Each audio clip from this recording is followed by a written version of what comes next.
Chapter 292, Invincible. You are going to let us remain under this lake forever, the voices from the 10 people who wore abyss masks sounded. The waters in the lake were in turmoil and bodies were moving in the lake. The scene was astonishing and everyone was shocked.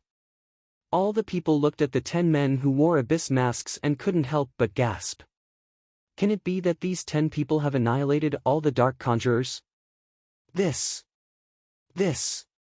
I didn't expect the nest of the dark conjurers to be under a lake in the Dongling mountain range. What's more surprising is that they were annihilated by the abyss, who just emerged. Sacred Soul Sect. What will they do? Continue to be domineering? Do they dare? The group of forces was discussing fervently. Eventually, their attention slowly fell in the direction of the Sacred Soul Sect. The disciples and experts of the Sacred Soul Sect were breaking out in cold sweat. Fear gleamed in their eyes.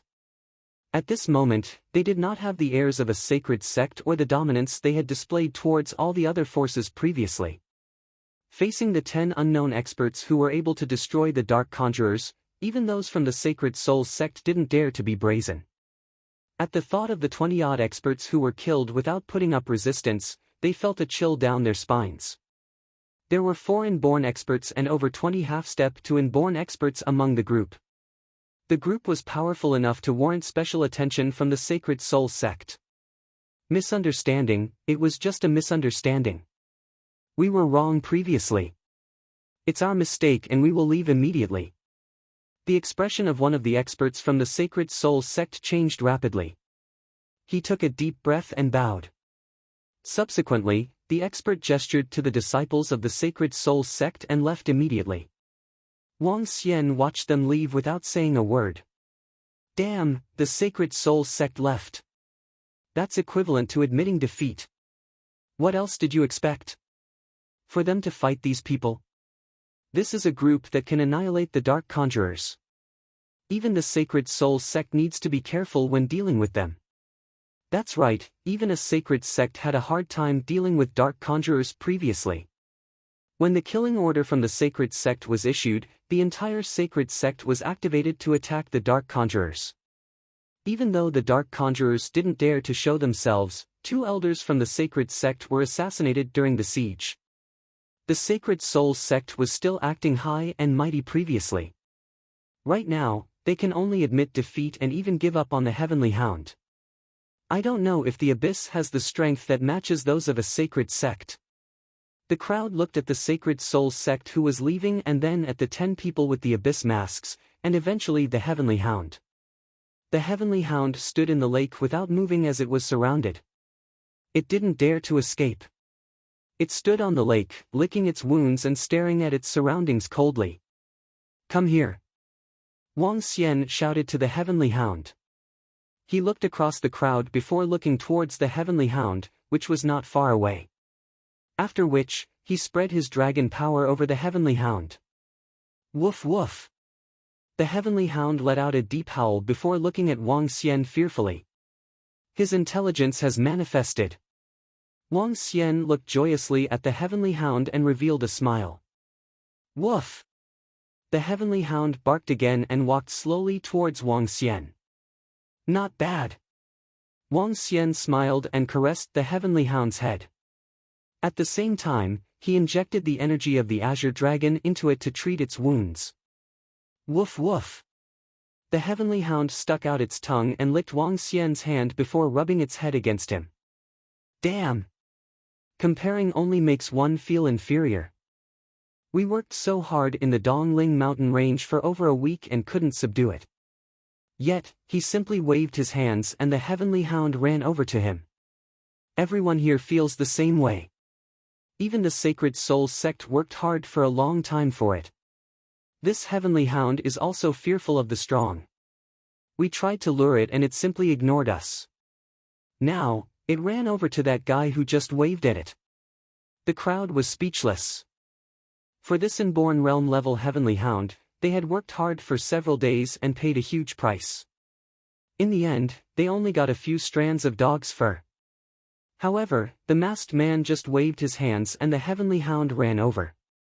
Comparison indeed made one feel inferior. Search the information.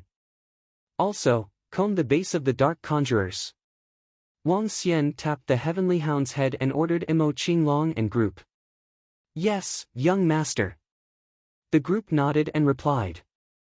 Wang Xian moved and arrived at the bottom of the lake with the heavenly hound. The glass under the lake had broken and the base was flooded. Only the outline of the base remained. The heavenly hound was protected by the water attribute energy. It looked curiously around him and barked a few times. Wang Xian let out a smile as he moved to the two blood pythons. The two inborn realm blood pythons were bred by the dark conjurers through witchcraft. They didn't have intelligence and only had bloodthirst. This type of animal did not have potential and it would be hard for them to evolve again. However, once they were able to manifest their intelligence and cleanse their bloodline, they could evolve again. From blood pythons into serpents, and finally into divine dragons. Wang Xian kept the two blood pythons mainly to subdue them to become his subordinates. Submit. Wang Xian moved his finger and 2 drops of essence blood fell onto the head of the blood pythons for them to absorb. The 2 blood pythons were severely injured and couldn't resist it as they absorbed the essence blood directly.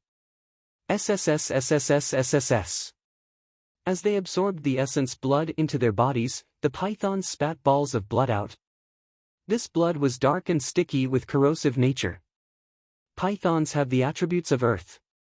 I shall impart to you the cultivation method of the earth divine dragon. Wang Xian thought to himself as he etched the cultivation arts directly into the minds of the pythons. Afterwards, Wang Xian looked at the heavenly hound and forced out a drop of his essence blood too. Woof woof.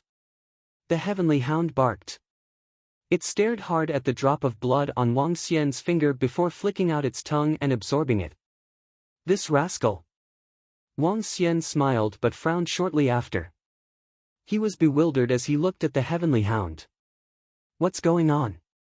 He was astonished as he stared at the heavenly hound. Woof! In the beginning, the heavenly hound was still staring at Wang Xian. However, its body started to shiver violently as if it was experiencing a seizure. Woo woo woo! Deep cries of agony sounded. Its fur became more lustrous and had a faint glow to it. Gradually, the heavenly hound stopped crying. The heavenly hound shook its head lightly and rubbed his head against Wang Xian enthusiastically. This is. Wang Xian realized that when the heavenly hound moved, its fur stood up like wings. He touched the heavenly hound's body and realized that there was flesh growing in places where the fur was longer. A hound with wings. This rascal assimilated my bloodline to strengthen its bloodline. Wang Xian was shocked as he looked at the hound and fell into deep thought. Chapter 293, To the Fore, on a Python. During this period, Wang Xian had gained some understanding of his essence blood of the divine dragon. The essence blood was able to assimilate the bloodlines of most living organisms. But it also had a limitation. It was unable to assimilate bloodlines with a grade higher than itself, or those coming from an organism with stronger powers. Amongst all living organisms, the bloodline of the divine dragon was considered as the apex. Yet, as the current abilities of Wang Xian were still too weak, the energy stored in his essence blood remained low. Hence, the attempt to replace bloodlines of a relatively high grade would impose some difficulty. As for the experts whose abilities far supersede Wang Xian's, not only would his essence blood be unable to evolve the party's bloodline, it would be absorbed by the party for energy intake. For the divine dragon which leads the pinnacle, a drop of its blood was enough to turn an ordinary creature into a powerful monster instantly. It appears that this heavenly hound possesses an extraordinary bloodline. Wang Xian exclaimed as he stared at the hound, slightly taken aback. This heavenly hound happened to be the first, which was able to absorb Wang Xian's essence blood and convert it as energy intake. But even so, the essence blood contained the consciousness of Wang Xian. Hence this heavenly hound would still be under his control, having absorbed his essence blood. The abilities of the heavenly hound would have to reach a substantial level before it could free itself from Wang Xian's control. By which, Wang Xian's abilities would also improve immensely as well. Young master, we've got hold of the information. But most of the things have been completely destroyed, along with the death of the dark conjurers. Wang Xian was told, as Mo Qinglong approached together with Mo Yuan and others. Did you find information on the missions as ordered by the dark conjurers? Wang Xian asked in response. After all, they had come to annihilate the dark conjurers for a reason. Mainly to find the culprit who ordered to have Mo Ersan and Mo Sanyi killed. Yes, we did, Mo Qinglong and the rest replied. Good. Let's return then. Wang Xian nodded back. In quick shuffles, they surfaced from the lake. Swoosh! 2 giant pythons, each reaching between 15 to 16 meters in length, followed closely behind. With thick and muscular bodies, the serpents imposed terror. Come on. Let's head for the seaside. Wang Xian gestured to Mo Qinglong and the rest. As he did so, he hopped onto the crown of a python's head. The head of one giant python measured 2 meters across, which could hold a person standing atop comfortably. Whereas Mo Qinglong, Mo Yuan and the remaining stood on the python's body instead. Measuring between 15 to 16 meters, these giant pythons would more than suffice in transporting the 10 men. On the other hand, the heavenly hound appeared somewhat fearful, as it skipped gently over to Wang Xian's side. Go! Wang Xian instructed the 2 pythons. TSK, TSK. The serpents hissed, tongues of over a meter sticking out as they did. Nodding their heads in acknowledgement, they glided at charging speeds. By then, the troop forces who were previously at the lake's side had long gone. There was no one in sight. The giant pythons were no less imposing in size even as they glided amidst vast mountains. Bringing down trees 7 to 8 meters in height, they eventually went past mountains and across rivers. And they continued surging forward in an imposing strike. Impressive yet domineering all at once. Meanwhile, disciples of the various forces who had just left chatted casually, as they walked on the mountain. Sigh. It would have been great if only we'd gotten hold of the heavenly hound. Imagine riding on it for leisure. How impressive would that be, one imagined. You riding the heavenly hound? Ha! Why don't you check on your powers? Even if it was captured, do you think a heavenly hound of the inborn level would allow itself to be ridden at will? Even if an inborn expert wished to have a ride, the hound may not concede to it, another retorted. Then should I wait for the heavenly hound to give birth, and ride on one of the puppies after raising it myself? Ha ha, the former teased. Upon hearing the disciples' conversation, a few experts walking in front laughed. When inborn beings reproduce, the bloodline of its offsprings will thin. Even so, its abilities would not weaken significantly. Should it display symptoms of reversed evolution, it may even grow up to become an inborn, one explained. Which explains why so many powerful forces are out to vie for one inborn-level creature. Mainly to get hold of them for their offspring, another chipped in. But, inborn beings possess an innate arrogance. Unless one has been raised from youth, it would be very tough for anyone who wishes to ride on one, a third added. Boom, boom.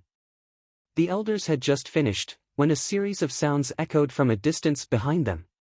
It sounded horrifying, as though a tank had bulldozed past the grounds and was charging towards them. Watch out, an expert amongst the sects warned. His forehead trickled cold sweat as he sensed the force of terror coming for them. Out of the way, quick! Out of the way, the crowd shouted. They spun around and looked behind with vigilance. Just then, 2 gigantic creatures appeared. Crowned with hideous heads and creepy eyes, they stuck out barn-red tongues from their wide mouths. Goodness, a female disciple cried out. She looked on, eyes wide. With a stupefied face, she yelled, "Up there! There are people up there! Giant pythons! Terrifying giants! Out to trample everything," some of her fellows lamented. "This is unbelievable," more said. "The abyss! It's the abyss! And the heavenly hound," they continued. The 2 giant pythons were charging at top speed, along with the 10 men riding on them. As Wang Xian heard the ruckus, he turned around, revealing a faint smile. Meanwhile, the heavenly hound exuded an air which overpowered the nearby crowd. Woof, woof. Howl, it barked excitedly at the onlooking crowd, even mimicking a fox and ending off with a howl. How awe-inspiring. Filled with envy, the crowd of disciples looked on at the group of python riders that just went past. What the? That's so awesome. Riding to the fore on a python, how cool is that? An onlooker squealed. When will it be that I achieve that? Another yelped. Those are no doubt true experts, sighed the experts amongst the crowd, even as they were of the same status themselves. Hence, with 10 people on board, the two giant pythons raced straight ahead, towards the Dongling mountain range. Along the way, martial artists from different sects simply stared when they came across the spectacular sight, faces filled with astonishment. Carrying all aboard, the giant pythons dived into the sea. Wang Xian transformed into a divine dragon, and together the group made their way towards Rivertown. After 5 hours, Wang Xian arrived at the villa's doorstep. Overwhelmed in excitement, the heavenly hound shook off the seawater on its body and proceeded to check out its surroundings. Despite its moderate size, the hound boasted greater intelligence. Let's go, Mo Yuan said. He then took his leave with the 7 Dragonians, leaving Wang Xian and Mo Qinglong to return to the villa. Young master, let me go look up information on the murderer, Mo Qinglong reported. With a hard drive in hand, he proceeded to enter a computer room. All information on the Dark Conjurers was stored on a desktop. Wang Xian nodded in approval before plunking onto the sofa, looking all laid back. Woof, woof. As it strolled around, curious about its surroundings, the heavenly hound let out a bark. Come over here. Could you transform your appearance a little? Wang Xian said to the hound as he waved to it. The appearance of the heavenly hound was known by many. Should it be discovered here, it would be easy for others to figure out its ties with the abyss. Woof, woof. The heavenly hound barked in response before its fur started to change in color, turning all gold. Chapter 294, Hold the Plane and Move, 1. Xiao Xian has been away for several days and is finally back. I wonder, did he bring any beautiful girls back this time? Every time he returns, he brings one back. At 5 in the evening, Guan Shuqing and Lan Qingyue's voices sounded from outside the house. Wang Xian, who was drinking tea and lying on the sofa in the living room, was speechless. Brother! Xiao Yu shouted as she entered through the door. Your brother is here. Wang Xian stood up and answered with a smile as he saw the 4 beauties walking in. Wah! Xiao Yu and the girls shouted in amazement and hurried over. Wang Xian smiled gently as the side of his mouth lifted. He thought his charm had gotten stronger. What a beautiful dog. It is so cute. Look at its eyes. They're glittering. It must be a smart dog. Its fur is so smooth and feels so great. The 3 of them were surprised and delighted as they caressed the heavenly hound. Even Elder Fong bent down and was looking at the dog lovingly. Wang Xian felt aggrieved. He didn't expect to be less popular than a dog. Woof woof. Heavenly hound barked twice and squinted its eyes. It remained stationary and allowed the girls to touch him. Cough cough. Did you guys miss me? Wang Xian coughed as he squeezed out a smile. Hee hee. Brother. You have been running around every day. It's great that you still know to come back. Perhaps the world outside is much more exciting. Xiao Yu and Guan Shuqing mocked at him. Wang Xian laughed it off and said, I went out to settle some things. Look at this big family. I need to work hard to feed all of you. TSK, excuses. Although Guan Shuqing and Lan Qingyue were still mocking and grumbling about him, it was clear that they had missed him after not seeing him for several days. The group sat on the sofa and chatted. My dear disciple, has school ended? Soon, the voice of Sui Huang came from outside. After which, the group saw him walking in with Xiao Ran. "Master!" Guan Shuqing greeted with a bright smile. "Oh? Brother Wang Xian is back." Sui Huang greeted Wang Xian when he saw him. Sui Huang had a bright smile on his face. "Yeah," Wang Xian replied with a nod. "Master!" Xiao Ran greeted and walked over joyously. Eh. At this moment, Sui Huang was shocked to see the heavenly hound lying in a corner. "Hey, brother, it seems like you got something good on this trip." Inborn Realm Heavenly Hound has only appeared once in history. He stared at the Heavenly Hound and spoke with a smile. "Woof woof." The Heavenly Hound barked at him ferociously when it heard his words. It was apparent that the Heavenly Hound, who had intelligence, disliked what the Sui Huang had said. "I was just lucky." Wang Xian replied with a smile. Xiao Yu and the group were shocked as they looked at the Heavenly Hound. Their eyes widened as they asked, "This dog is an inborn realm existence?" "Yes." Wang Xian smiled and replied with a nod. He then looked at Xiao Yu and Guan Shuqing and said, "The dog is an inborn realm existence and I won't be giving it to you guys. Instead, I will give it to Qingyue and let the Heavenly Hound stay by her side." At this point, Xiao Yu's strength was considerably good. As for Guan Shuqing, she had Sui Huang with her and thus wouldn't be in any danger. As for Lan Qingyue, even though her 8 extraordinary meridians were cleared, she was still rather weak. Having the Heavenly Hound to protect her would make Wang Xian feel more assured. "Is it true?" Lan Qingyue was ecstatic when she heard Wang Xian. She looked at Wang Xian with affectionate eyes. "Of course." Wang Xian smiled. Xiao Yu and Guan Shuqing both smiled and didn't say anything. Among the 3 of them, only Lan Qingyue needed to be protected. "That's great. What's its name?" "Heavenly Hound isn't a good name. I will call it Tian Tian." "Hee hee. Not bad, not bad." Lan Qingyue walked beside the Heavenly Hound happily and started rubbing its head. She was overjoyed. "Oh yes, disciple. Now that brother Wang Xian is here, could you go to the capital with me?" asked Sui Huang. The objective of going to the capital was to hold the disciple acceptance ceremony for the Sui family. As a family with a deep history, taking in a disciple was a matter of importance. The ceremony was also seen as extremely important. It was especially so for someone of Sui Huang's level. At the same time, this would be a significant event for the Sui family. The strongest man in the Sui family would be taking in his last disciple. Seeing Guan Shuqing looking at him, Wang Xian nodded in agreement. Since Sui Huang would like to have a disciple acceptance ceremony, he had no qualms with it. "I will go with you when the time arrives," said Wang Xian.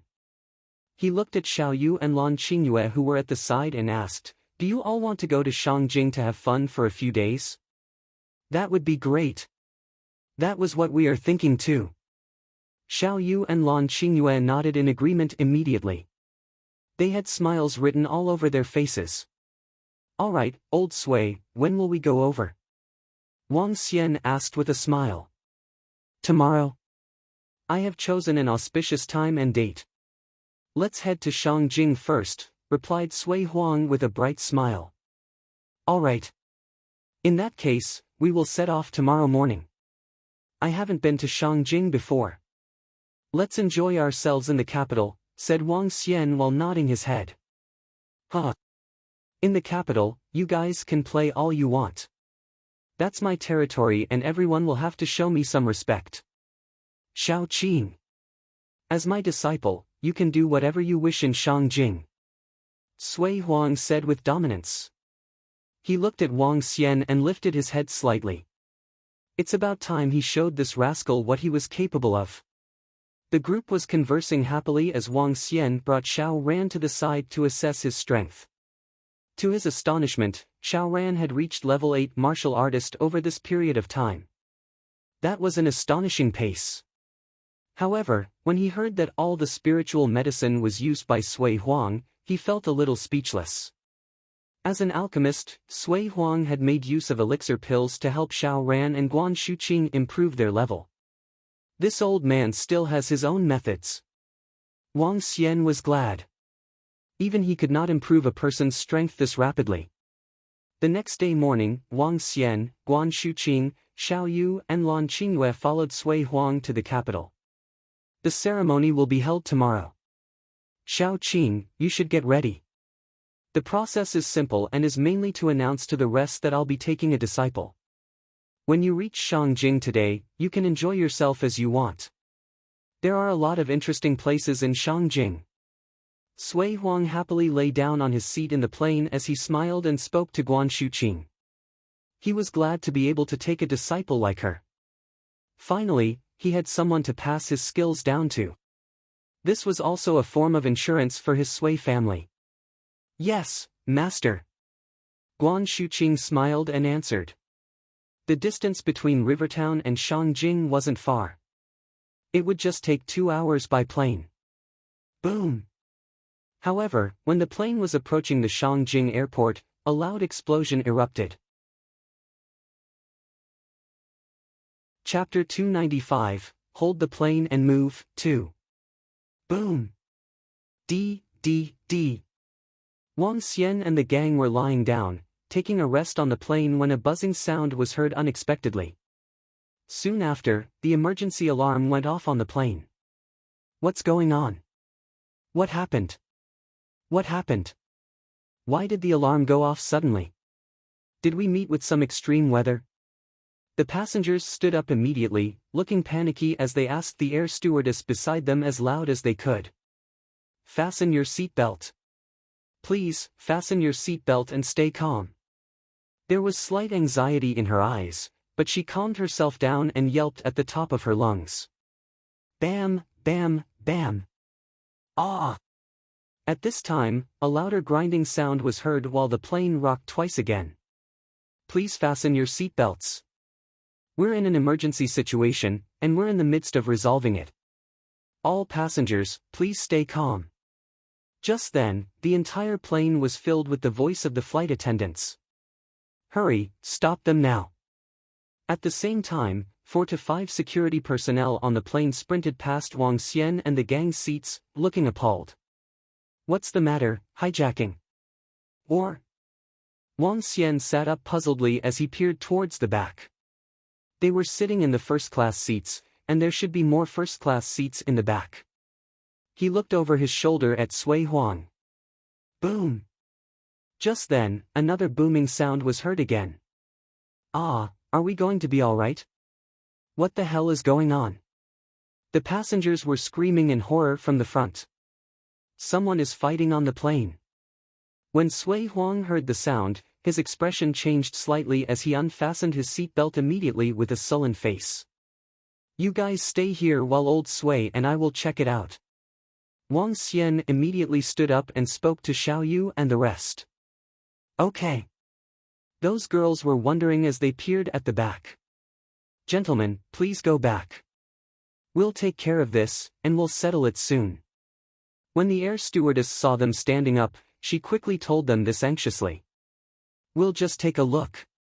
Old Sui took out an identification card emotionlessly and showed it to the air stewardess. She was stunned as soon as she saw the identification card. Yes, Chief Leader. Her. Wang Xian peered over with a bizarre look.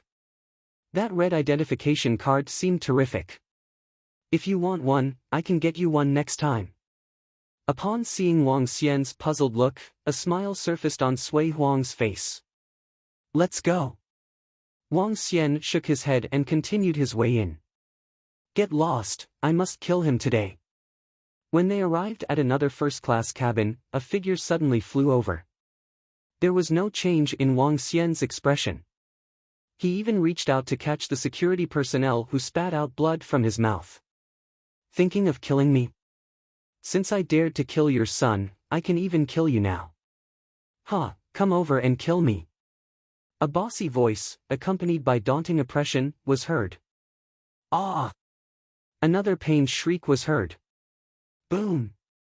Another loud bang was heard, sending the entire plane rocking violently. An air stewardess even stumbled to the side. There was a slight change in Sui Huang's expression. When the two of them went in, they realized two experts were fighting on the plane. The entire first-class cabin was in a disastrous state. Two commoners were knocked down on the floor at the side with their faces covered in blood. No one was sure if they were dead or alive. The security personnel on the plane were all lying on the floor. There were another 7 to 8 men around the two experts, confronting each other. On one side of the plane, a strong gust of wind was entering through two fist-sized holes. It was looking the worst in the cockpit. Both the pilot and the co-pilot were flying the plane in extreme fear. Boom! As they entered, the two inborn experts started another round of intense fighting again. Caw caw caw. The plane could not take the magnitude of the power exhibited by two inborn experts. As such, the hole began to tear even wider. It became a 2.5-meter wide hole with strong wind rushing in, causing the entire plane to shake violently. Back in the cockpit, several flight attendants fell to the ground. The mightiness of an inborn expert was not something an average person could withstand. Stop it! Sui Huang swept his gaze across everyone in the plane with a somber expression. He encompassed the duo with his inborn oppression. What? The duo in the battle was taken aback as they quickly spun around and looked at Sui Huang. How dare you duel on the plane? Are you tired of living? Sui Huang walked over to the duo with darkened expressions. Scram! One of the middle-aged men bellowed at Sui Huang with bloodshot eyes. Soon after, he turned to another middle-aged man. If I'm going to die today, I'll make sure to drag you down along with me. You alone? Trying to drag me with you? Hee hee, since you struck on the plane this time, you're doomed.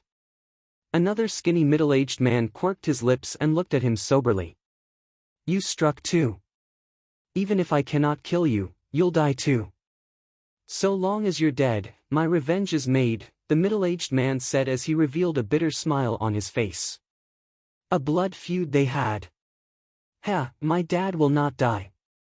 You'll die a horrible death instead. This trivial matter can be easily taken care of by the Feng family. Huh. The other middle-aged man did not reply, but a young man with a conceited look behind him spoke. Xiao Jing, he's a dying man. Ignore him. An old man spoke nonchalantly behind that skinny middle-aged man. Beside him stood another two elders. Three of them turned and looked at Sui Huang. Fine. I'll not mind a lunatic. If you continue, the entire plane is going down. Then I'll advise you to commit suicide by jumping off the plane. The skinny middle-aged man nodded with a smile as he stared at the middle-aged man in front of him without fear. Old Sui, I thought you were cocky. Why is everyone ignoring you? Wang Xian swept his gaze across the group of people. The two middle-aged men in a duel were inborn experts. Three old men behind the skinny middle-aged man were also inborn experts. I only returned to Shangjing twice or thrice in 20 years. Many people have forgotten about me. Eyes turned cold. Sui Huang had not displayed his full mightiness just now because he was afraid he might affect the electronic equipment in the aircraft. He slowly swept his gaze across the skinny middle-aged man and his gang. Feng family of Shangjing. I have heard of it before. I'll deal with this lad. But the rest of you deserve to die. Sui Huang looked at the five of them and spoke slowly. He had announced their sanctions immediately. After Sui Huang finished his sentence, the skinny middle-aged man turned to Sui Huang and said, Her? Old fogey. Before he could finish his words, Sui Huang extended out his arm. 5 fiery palms immediately reached out and grabbed the skinny middle-aged man and the rest of the people behind him. For a long time, no one has dared to call me, Sui Huang, that. Chapter 296, Hold the Plane and Move, 3. For a long time, no one dared to call me, Sui Huang, that. Sui Huang remarked emotionlessly. After which, 5 palms made of flames grabbed their necks tightly. What? The skinny middle-aged man and the several old men behind him were instantly petrified. The palms made of flames appeared on their necks suddenly. They did not have any time to react to it. To their horror, they realized they couldn't break free from the palms. However, what really frightened them the most was what the old man had just said. Sui Huang. Sui Huang. He said his name was Sui Huang. All large families and sects would know what this name represented. That name belonged to one of the most horrifying old men in Shangjing. Sui Huang, how did we? Spare me your nonsense. Coldness gleamed in Sui Huang's eyes. When he moved his arm, the palms made of flames moved. Crack crack. The 5 men's eyes widened and were filled with disbelief. Their bodies trembled violently as they fell to the ground. They weren't even feeling remorseful at all. Bam! Read more chapter on novel full. Sui Huang, Sui Huang. The other middle-aged man mumbled. Suddenly, his eyes widened and he kneeled in front of Sui Huang. Thank you, Sui Huang. Thank you, Sui Huang. They are finally dead. I can now die without regrets. The middle-aged man was very agitated and his face was filled with tears. After which, he gritted his teeth and was about to smash his palm on his head. Bam! Sui Huang kicked his arms away to prevent him from committing suicide. He then said, whether you deserve death will be determined later. For now, seal the 2 holes for me. Yes, yes. Even if you want me dead now, I wouldn't grumble about it. That middle-aged man kneeled and kowtowed before Sui Huang. He stood up and waved his arms. Instantly, a stream of energy blocked the cracks of the plane. Brother Wang Xian, you are a miracle doctor. Can you help to treat the injured? Sui Huang asked Wang Xian after shooting the middle-aged man a death stare. All right. Wang Xian smiled and replied with a nod. This old fogey, Sui Huang, is pretty domineering. Wang Xian looked around him, squatted down and injected streams of azure dragon energy into those with injuries. Soon, they recovered. Chief Leader, can you take a look at the pilots? They have lost consciousness. An aircrew member spoke to Sui Huang frantically. At this moment, the alarm system of the plane continued to sound. Let me take a look. Wang Xian replied as he walked over to the cockpit. The cockpit was damaged by the fight between the 2 sides and a large hole was left in it. The pilots had collapsed inside the cockpit. Wang Xian walked over and was stunned. He frowned, turned to Sui Huang and said, they're beyond hope. What? Sui Huang was shocked and turned solemn. What? Sir. Sir. Are they really beyond hope? The aircrew members and security asked in fear. They are gone. Wang Xian replied and shook his head. One of the aircrew members rushed to the controls and picked up the radio. Mayday! Mayday! Flight number A934J from Rivertown towards Shangjing. The pilots on board have encountered danger. Requesting immediate support. Mayday! Mayday! Flight number A934J from Rivertown towards Shangjing. The pilots on board have encountered danger. Requesting immediate support. The aircrew member was sweating as he called for help. This is bad. Soon, that aircrew member pressed a few buttons and realized something had gone wrong. He shouted frantically, the radio is out. The radio is out. There are problems with other action keys too. It's over. It's over. That aircrew member became even more flustered as he shouted loudly. What's the matter? Sui Huang frowned and shouted, calm down. Who? The aircrew member took a few deep breaths and replied, the pilot is dead, and so is the secondary pilot. There's no one who can control the plane now. Furthermore, some equipment is damaged. We. Tears streamed down from his eyes as he spoke. Let me ask, an air stewardess said fearfully. She picked up the announcement system and said with a trembling voice, calling for all passengers. Our plane has encountered a major incident. Is there anyone who knows how to fly a plane? She continued, if there is, please come over to the cockpit immediately. This concerns the lives of everyone. The air stewardess repeated the announcement several times and her voice sounded throughout the plane. What? Who knows how to fly a plane? Who knows how to fly a plane? Get to the cockpit immediately. Oh gosh. The plane is diving downwards. Mom, I don't want to die. It's finished, it's finished. Who knows how to fly a plane? Please get to the cockpit quickly.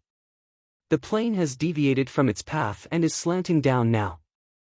I don't want to die, I still have a family. My children. When the passengers heard the air stewardess's announcement, panic broke out. However, no one stood up. In this era, a pilot wasn't common. Is there anyone who knows how to fly a plane? Please come to the cockpit immediately. We are facing a major crisis. The announcement sounded again. However, there was still no one who stood up. Panic started sprouting in everyone's heart. Make a call. Contact the headquarters to see if there are any signals. Sui Huang frowned and said. Mobile phones were prohibited on the plane. However, at this moment, he couldn't care less. The high-speed movements will affect the signals. Nonetheless, we can give it a try. One of the aircrew members replied hurriedly. He then took out his phone and called. We are flight number A934J, we are experiencing a major incident, requesting for headquarters aid, the aircrew member called and shouted hurriedly. BZZ. BZZ. From the other end of the phone, an unstable buzzing noise sounded. It's not working. The signals are unstable when flying at high speeds. The message isn't getting through. This isn't working. It's over, it's over. We are just 3 minutes away from the airport. However, the plane is totally out of control and we can't possibly land it properly. The plane is going to crash. The emergency equipment is malfunctioning as well. Fear gripped the members of the aircrew as they shouted frantically. They were out of their means. Based on the current trend, the plane would be crashing. At this moment, the command center of Shangjing Airport had also realized that they had lost contact with Flight A934J. Leader, Flight A934J is still uncontactable. According to the normal flight schedule, they are just 3 minutes away from landing. Leader, we have turned on satellite tracking. We found a plane flying abnormally. Leader, we received an emergency call from Flight A934J. However, the voices were constantly interrupted and we couldn't hear anything. Hurry up. Lock down on their position with satellite and identify the problem they are facing. Continue to contact them. We definitely must establish contact with them. At this moment, the various leaders from the airline were commanding frantically. If something was to happen to the plane, the repercussions on the airline would be grave. If there were a lot of casualties, even the higher management of the airline would need to bear the responsibilities. Oh gosh! Flight A945J is totally out of control and is spiraling down, one of the staff members shouted desperately at this moment. All the management members from the airline looked up. A plane was barreling towards the ground at an astonishing speed. Everyone trembled and was frightened. Dear passengers, I would like to inform you of an unfortunate piece of news. The plane will crash in 3 minutes. We will try our best to force an emergency landing. Please pray for us. At this moment, a desolating piece of news was broadcasted through the announcement system. No. No. Don't. How did this happen? How did this happen? I don't want to die. I want to make a call. I still have words for my wife and my children. The passengers screamed in fear. Some passengers turned on their phones and tried to convey their last words to their loved ones. The air stewardesses did not stop them. Instead, they did the same and started drafting their messages. They were in complete despair. Everyone felt hopeless. If the plane crashed, how many of them could possibly survive? Everyone in the cockpit squatted down in despair and their bodies couldn't help but tremble. These few rascals. Only causing troubles for others. Sui Huang was gloomy and clenched his fist tightly. How far are we from the airport now? Wang Xian frowned and asked one of the aircrews at the side. We are roughly 15 kilometers away. Boom! As the aircrew spoke, the plane started turning. The group fell and rolled towards the far end. Over 10 kilometers. Wang Xian had a gloomy expression as he looked at the control system. He then pulled the red valve on the end. Rumble. With the propulsion system stopped, the plane fell straight down. Haze, old Sui. Let's give it a try. Wang Xian smiled as he spoke calmly to old Sui who was beside him. Ha! Sui Huang was stunned. Soon, he nodded and smiled. If I was alone, I wouldn't be confident in doing this. Since it is the both of us, I am confident. Huh. Alright then. Landing in Shangjing in this manner wouldn't be a great thing to look back at, said Wang Xian while shaking his head. After which, he smashed the window in front of him and jumped out of the plane. Landing in Shangjing in this manner will be the best way for you to remember your trip here. Sui Huang laughed and followed behind him. The two of them came to the bottom of the plane. They exchanged glances, smiled, stretched out their arms and slowly pushed against the plane. Chapter 297, Like God, Like Devil. Boom! The plane whistled in the air as the entire 40-meter-long aircraft started crushing down uncontrollably. A booming, air-rending sound and the screams from passengers on the plane were heard all over the entire aircraft. Ha! Yet two soft bellows were coming from the bottom of the plane. Boom! Wang Xian and Sui Huang jerked their bodies, and two large pairs of wings sprang into action on their backs. Fiery red just like the color of the blood. Sui Huang's pair of wings that resembled lava stones emerged from both sides. As the two gigantic wings spread out, they spanned across around 10 meters which looked terrifying. A gentle flap would bring about freaky high temperatures. If it was not for his intended protection, the aircraft could have burst into flames. The wings behind Sui Huang were totally out of their league, compared with those experts of fire god denomination back then. Behind Wang Xian was a pair of fiery red wings too. The energy of the Dragon Ball could transform into a pair of dragon or phoenix wings. The huge wings may not be as big as Sui Huang's, but they had also reached 7 meters. Besides, the wings behind Wang Xian were more agile and flexible. Flapping them gently would exude the domineering power of Divine Dragon. Boom, boom. Read more chapter on novel full.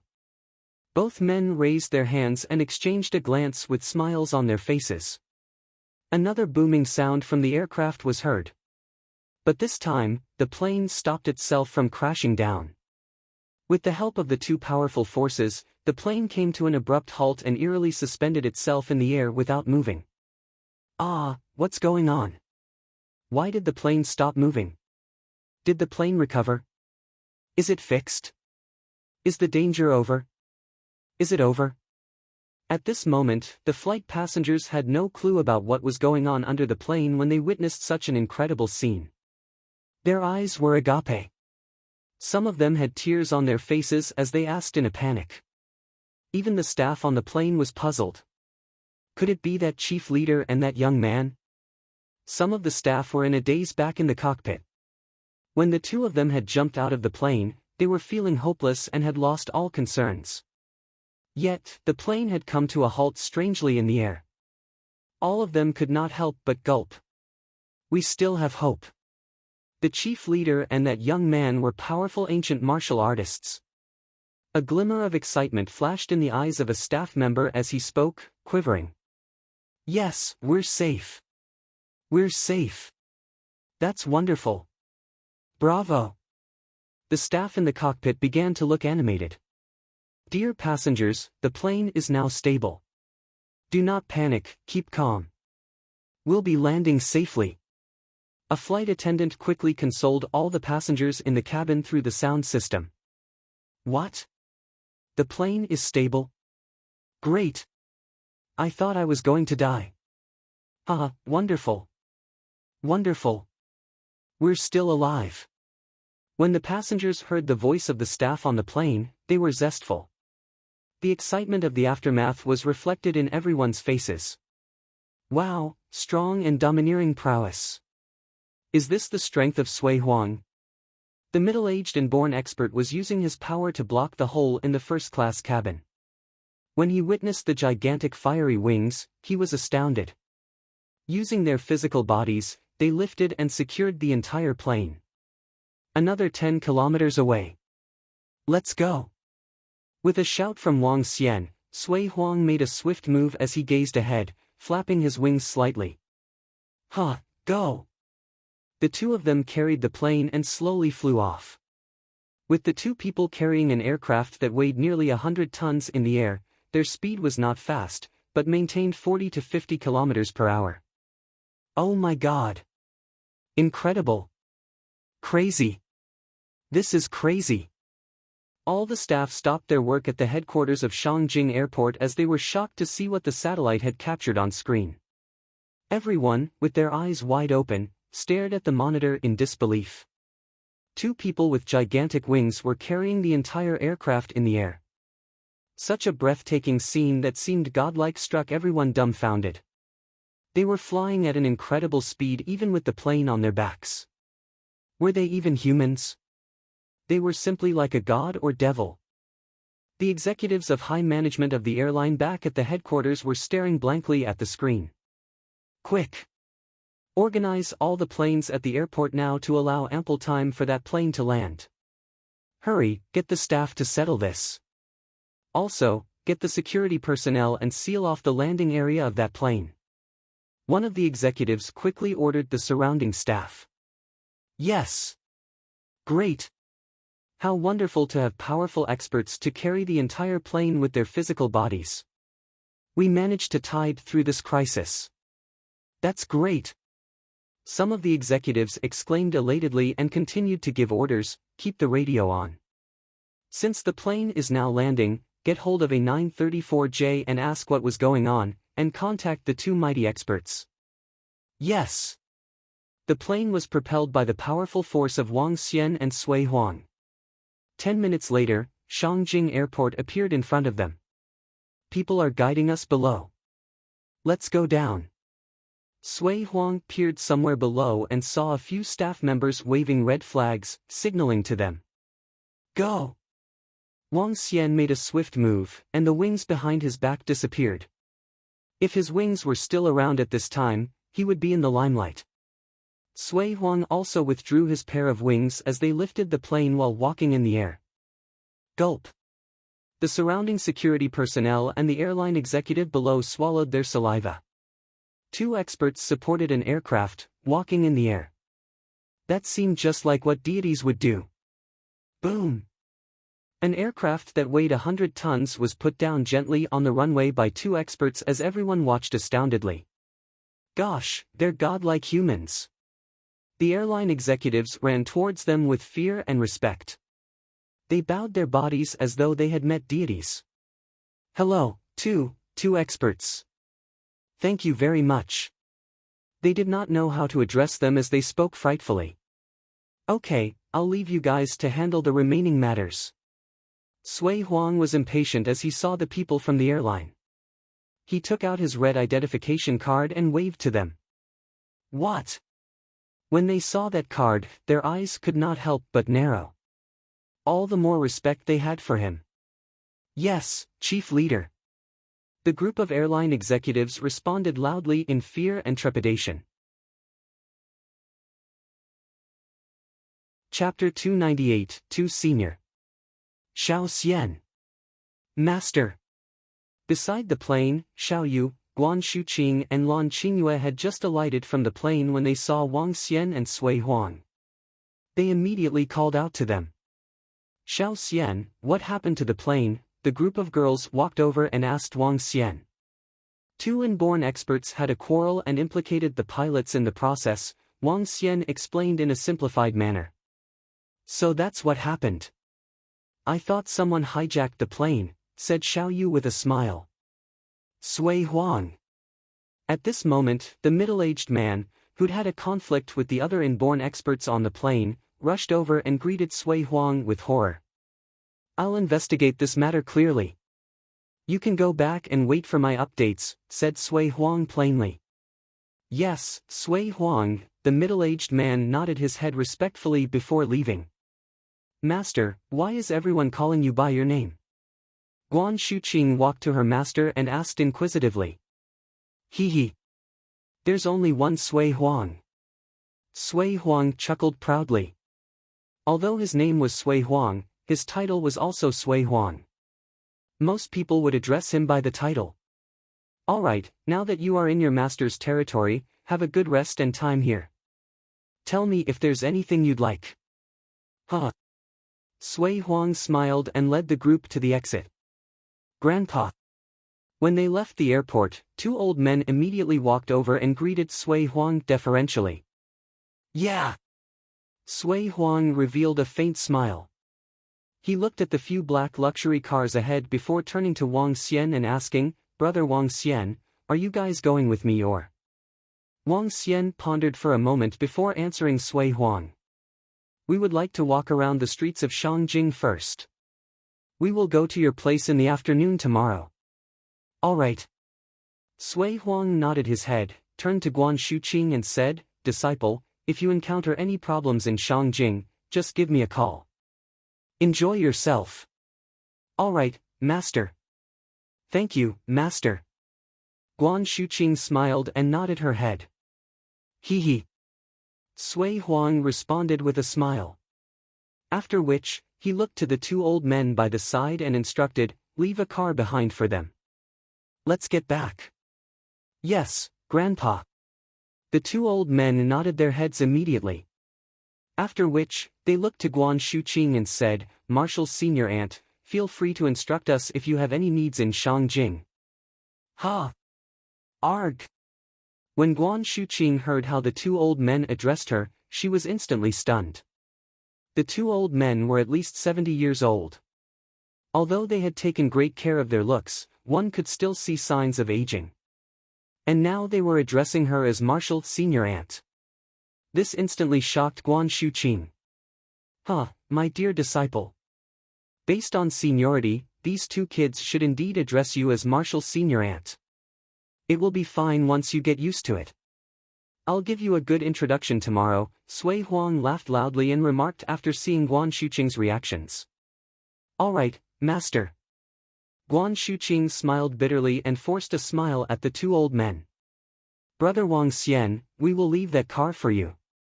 I'll be getting back now for the preparations, commented Sui Huang heartily. Alright, old Sui. Go and handle your matters. I'll walk around the streets with them. Wang Xian smiled and nodded his head. Goodbye, Marshal Senior Aunt, the two old men said deferentially to Guan Shuqing once again. Goodbye. Guan Shuqing replied quickly. As Sui Huang and the two old men left, Wang Xian was speechless. He turned to Guan Shuqing and asked, Shuqing, how old is Sui Huang, that old fogey? His grandsons are already so old. That's my master. How can you call him an old fogey? Guan Shuqing rolled her eyes at Wang Xian before replying, I've asked my master previously. He told me he has lived for more than 2 jiazi. Oh my god. It's no surprise then. He's still so powerful after 2 jiazi. He should be able to live for another few dozens of years. Wang Xian was shocked. 1 jiazi was equivalent to 60 years. 2 jiazi would mean that Sui Huang was over 120 years old. It's no surprise that the two 70-plus-year-old men were calling him grandpa. Incredible. Wang Xian joked. If he could live for another few dozens of years, he would really be a living Buddha. It seems like there won't be people with higher seniority than you in the Sui family in the future. I don't want to have such high seniority. A couple 70, 80-plus old men just addressed me as their Marshall Senior Aunt. Guan Shuqing looked devastated to be called Marshall Senior Aunt by 70, 80-plus-year-old men. If that was the case, those of similar age as her would be calling her Great Marshall Nanny. At the thought of this, Guan Shuqing felt her world was spinning. Sometimes, having too high seniority would be extremely embarrassing. Hee, Shuqing. I think that's pretty cool. Just imagine a group of old men behind you and having to greet you with respect. Lan Qingyue chuckled as she commented. Yeah, sister-in-law. I heard from my master that families with deeper history typically have lots of rules. Considering your seniority, those middle-aged and younger generations might have to kneel down before you. Ha ha ha. It feels incredible just thinking about it. Xiao Yu was visualizing the scene in her mind as she laughed out loud. Forget it. That's not what I want. If you guys like it, you can take my place. Guan Shuqing rolled her eyes at the two girls who were deriving joy from her misery. Let's go. Let's see where the interesting places in Shangjing are. For lunch, let's go get the roasted duck. Wang Xian was laughing at the girls' conversation but interrupted at this moment. Let's go. Xiao Yu and the group walked towards the car excitedly. It was an extended Bentley with 6 seats, a rather luxurious car. They weren't surprised that a sacred clan could easily come out with cars like this. Mo Qinglong drove the car and brought the group to famous places in Shangjing. Shangjing was known for their roasted ducks. Therefore, they naturally would like to taste it since they were here. At noon, the group toured the Imperial Palace. The group was still full of energy and enthusiasm at night despite having played the whole day. All of them were martial artists. They wouldn't be tired even if they had been touring the whole day. What would you like to have for dinner? Should we eat in the hotel or head out? The Bentley drove on the streets of Shangjing. Wang Xian smiled and asked the few girls around him. As he spoke, he started observing Guan Shuqing and Lan Qingyue from top to bottom. Oh, Lan Qingyue, I haven't gotten my hands on you. Today will be a good opportunity.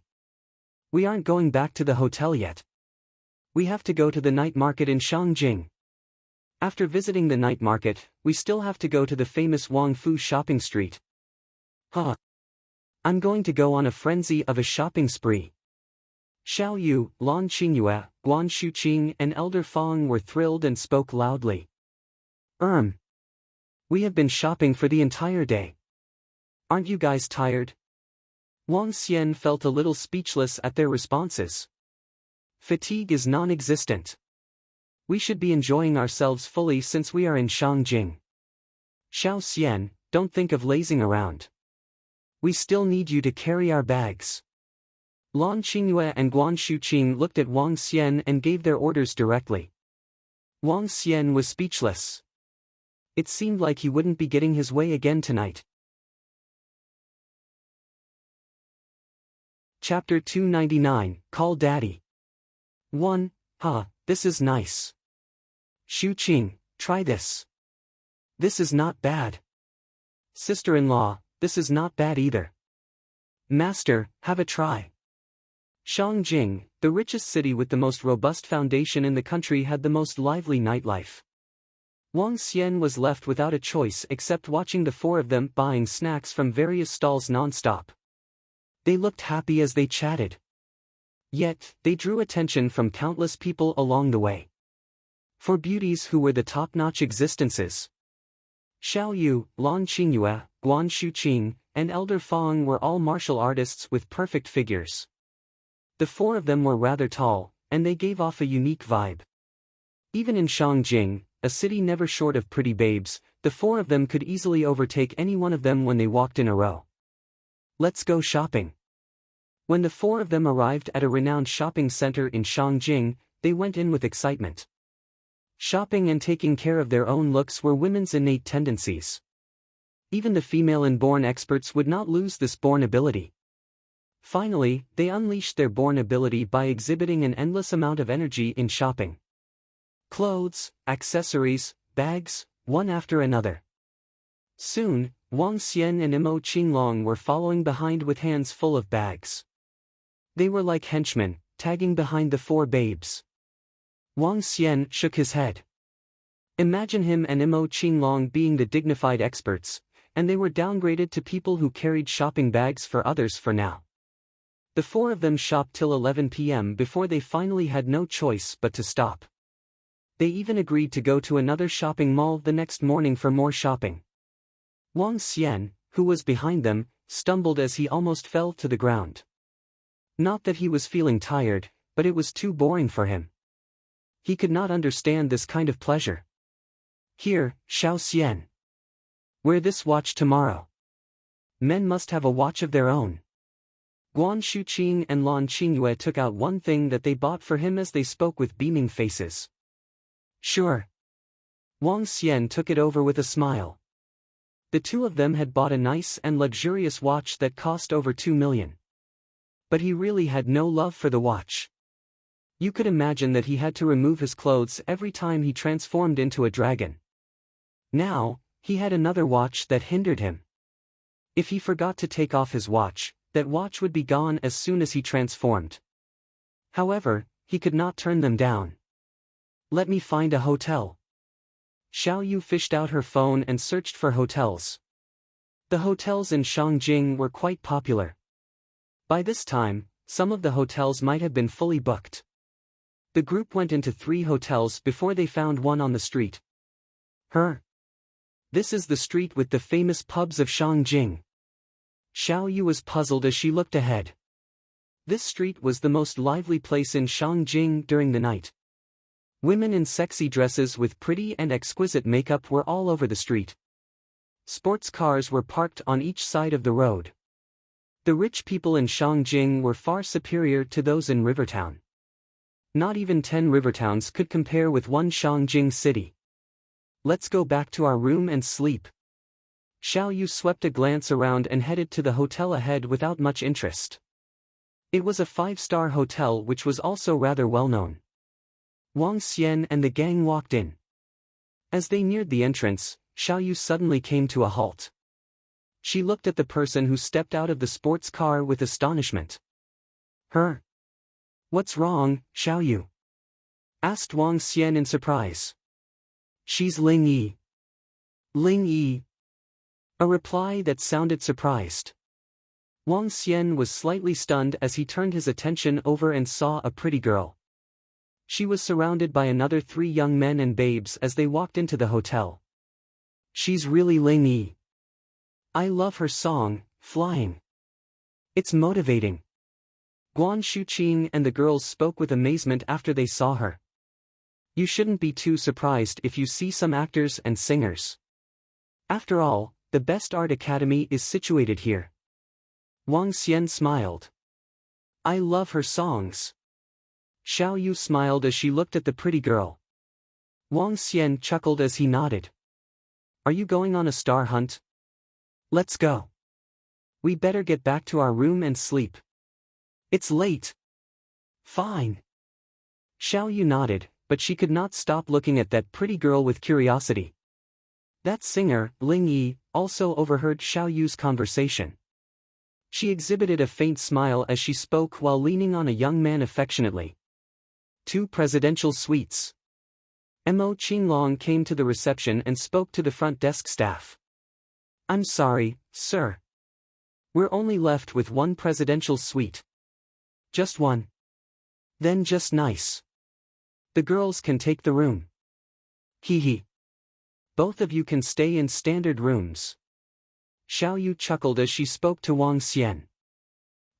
Actually I think I can squeeze in. Wang Xian said with a slight contemplation. Fat chance.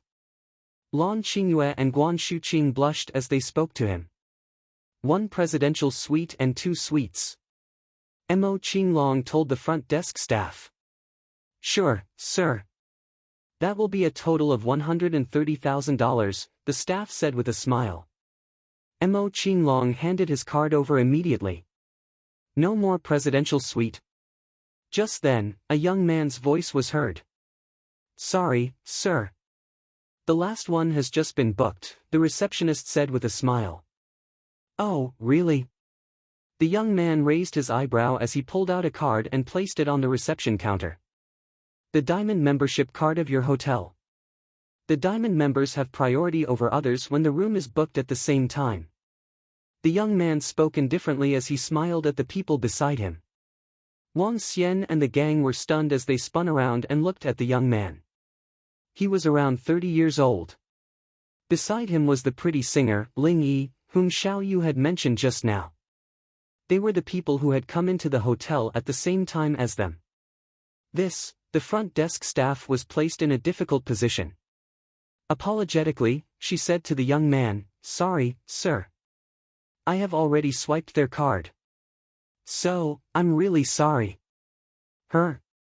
That young man was taken aback with a grumpy look on his face. "Babes, can you let us have your room? I can agree to some of your requests, such as autographs and taking photographs." Ling Yi knit her eyebrows slightly as she peered at Xiao Yu, Guan Shuqing and the rest. Xiao Yu also frowned.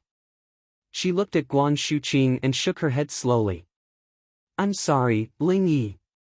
We have already booked our room." Ling Yi was slightly caught by surprise as bewilderment flashed in her eyes. "I can pay for your room as long as you let us have this one." The young man by the side continued to speak. "Sorry." Guan Shuqing and the girls shook their heads at the side. Chapter 300, Call Daddy. 2. As Xiao Yu, Guan Shuqing and the group rejected them, Ling Yi and the young man beside her instantly showed their displeasure. "Hi, beautiful ladies, can you do your idol a favor?" Ling Yi frowned and asked this to Xiao Yu, Guan Shuqing and the group. "Ha!" Ling Yi's response made the girls feel speechless and they found it hilarious. Xiao Yu and Guan Shuqing shook their heads and replied, "We aren't overzealous fangirls. We are sorry, we're going back to our rooms." As they finished their words, they took their room cards from the front counter and prepared to head towards their rooms. Ling Yi was shocked and embarrassed by the actions of these two fans. "Wait a minute." At this moment, the young man standing by the side got serious. He tilted his chin up slightly, looked at Xiao Yu and the girls and said, "The rooms aren't yours yet." After commenting, he took out his phone and made a call. "Let's go back and sleep." Wang Xian had been standing by the side, watching them silently. He found the whole incident hilarious and shook his head as he spoke to the girls. Carrying their trophies of the day in his hand, Wang Xian and the group walked towards the elevator. "I said, stand right there."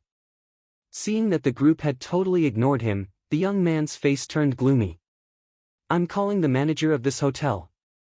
If you wish to be chased out of your room, feel free to go up right now." Wang Xian stopped in his tracks, turned to the young man and remarked, "Are you a dumbass? Embarrassing yourself over a room?" He couldn't understand how this young man thought.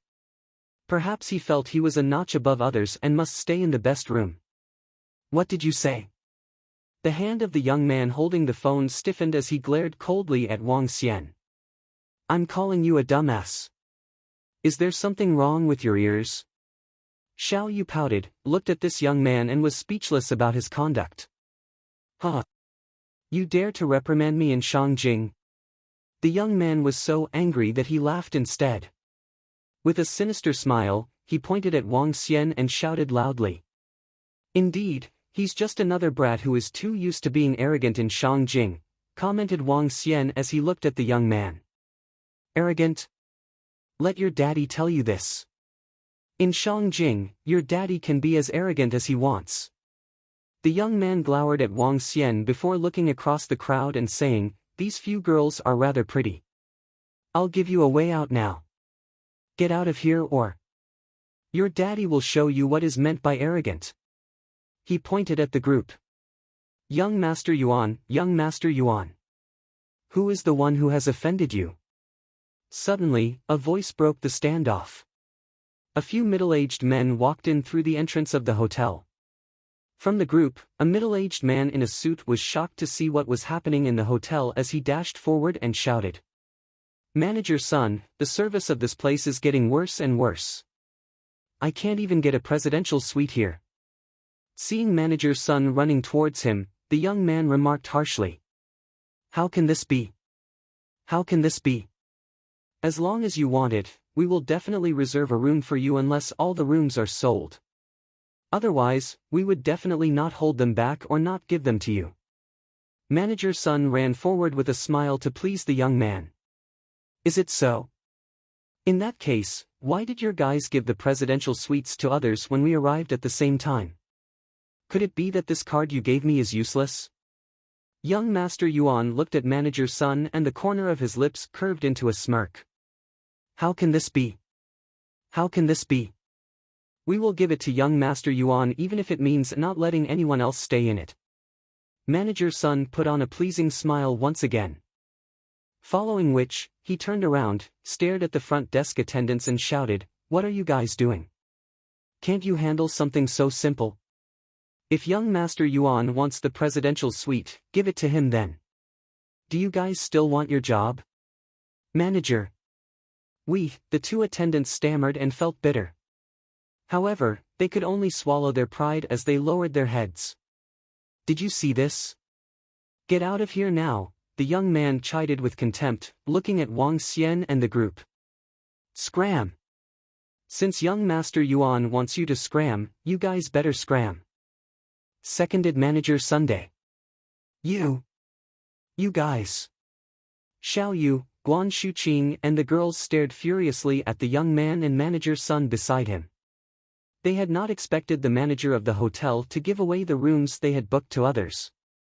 Wang Xian's eyebrows knitted together. Mo Qinglong, who was standing by the side, stared at them coldly and clenched his fist lightly. Good evening, sirs and ladies.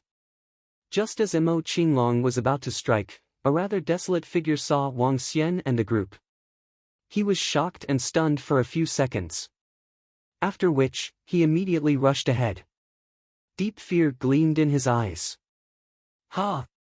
When the voice of the middle-aged man sounded and he appeared in front of the crowd was taken aback.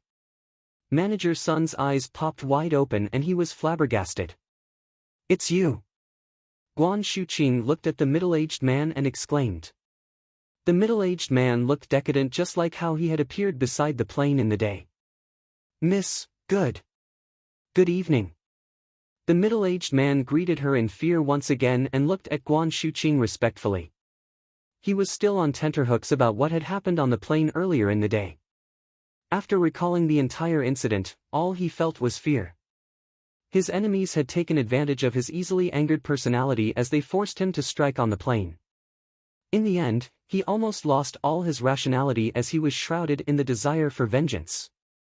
Subsequently, that horrifying old man, Sui Huang, appeared and killed his arch-enemies with a single strike. Those were foreign-born experts. As for him, he was still awaiting judgment from the old man after he broke the rules on the plane by fighting. Whether he lived or died fell solely on the words of that old man. With a whole afternoon to calm down, fear started welling up. If he was dead, what would be the outcome for his family and disciples? They probably would be killed by his past opponents. However, just as he was pondering how he could ask the old man to spare his life, he happened to meet this girl. When they alighted from the plane, his mental state was disheveled. Nonetheless, he still remembered clearly how that old man had looked at this girl dotingly. He even called her his disciple. She's the disciple of that old man, and that old man had not taken in any disciple for several dozens of years. If he could convince the disciple of that old man to put in a word for him, his life might be spared. He greeted Guan Shuqing anxiously and bowed sincerely. What? Good evening, Director Zhou. Manager's son looked at this boss in shock. To his astonishment, the boss was bowing down to one of the girls that he had just tried to chase out of the hotel a while ago. Bam! The middle-aged man swung a slap over and chided, "You better watch your words closely next time. This is my last warning for you." Yes, Director Zhou. Manager's son staggered back a few steps. His face swelled up instantly as he answered in horror. And you guys, get out of my hotel and you are banned from entering in the future. The middle-aged man looked coldly at young Master Yuan. Hee hee. You guys deserve it. When Guan Shuqing, Xiao Yu and the group saw the situation, they smiled. Chapter 301, Call Daddy. 3. Zhou Qingkong, are you sure you want me to scram? The middle-aged man slapped cold words on that young man, embarrassing him instantly. The young man looked malevolent as he glared at Zhou Qingkong. Her. Zhou Qingkong squinted his eyes slightly as he peered at that young man with flickering eyes. Subsequently, he clenched his teeth to show his determination. I said, get lost, and you better do it now. Fuck you, Zhou Qingkong. Do you think I'm scared of you just because you're an inborn expert? Feng family didn't annihilate you, so you want Yuan family to do it? The young man burst into outrage as soon as he heard Zhou Qingkong. He pointed at him and chided with an extremely arrogant attitude. Even though he knew Zhou Qingkong was an inborn expert, he did not show the slightest fear. Obviously, his backing was somewhat powerful. Hee hee, I want you to get out now. You jolly well should do so. Annihilate me? Stop bragging, lad. Zhou Qingkong spoke to the young man with a sullen face. He knew which side he should be on by now. Fine, you. The young man was morose and his face was flushed with redness. He pointed at Zhou Qingkong with constantly changing expressions. Zhou Qingkong, you better watch out. If I don't destroy your hotel today, I, Yuan Fei, will tarnish my own reputation in Shangjing. Didn't you hear me asking you to get out? Zhou Qingkong gradually turned gloomy when he saw Yuan Fei's behavior, encompassing him with a tyrannical oppression. 5 minutes. Just you wait. Yuan Fei felt the magnitude of Zhou Qingkong's imposing demeanor. His face paled, he gritted his teeth, and spoke ferociously. Then, he turned to Wang Xian and his gang with icy cold eyes. And you guys too. Just you wait. I'll show you what it takes to provoke me. Let's go. He then turned and spoke to Ling Yi and the other 2 people next to him while he dug out his phone exasperatedly. Humph. Zhou Qingkong was slightly embarrassed. He took a deep breath and turned to look at Guan Shuqing again. Miss, it's my honor that you stay in our hotel. I hope you have a pleasant rest today. Thank you, Director Zhou. Guan Shuqing was delighted on her face as she expressed her gratitude when Director Zhou went all out to offend the young man in their defense. You're welcome. Miss, which room are you staying in? I'll show you the way. Director Zhou said quickly. It's okay. We can go over ourselves. Guan Shuqing shook her head. It's nothing. It's my pleasure to serve you. Director Zhou shook his head in a hurry as he led them ahead. Manager Sun, behind him, was a little dumbfounded as he stared at his boss with doubts on his face. Who was that girl such that his boss did not hesitate to offend Yuan family? Wang Xian, Xiao Yu, and the rest went into the president's suite. Boom boom. After Wang Xian placed his things on the table, Elder Fong opened the window for ventilation, and they could hear the roaring of engines outside.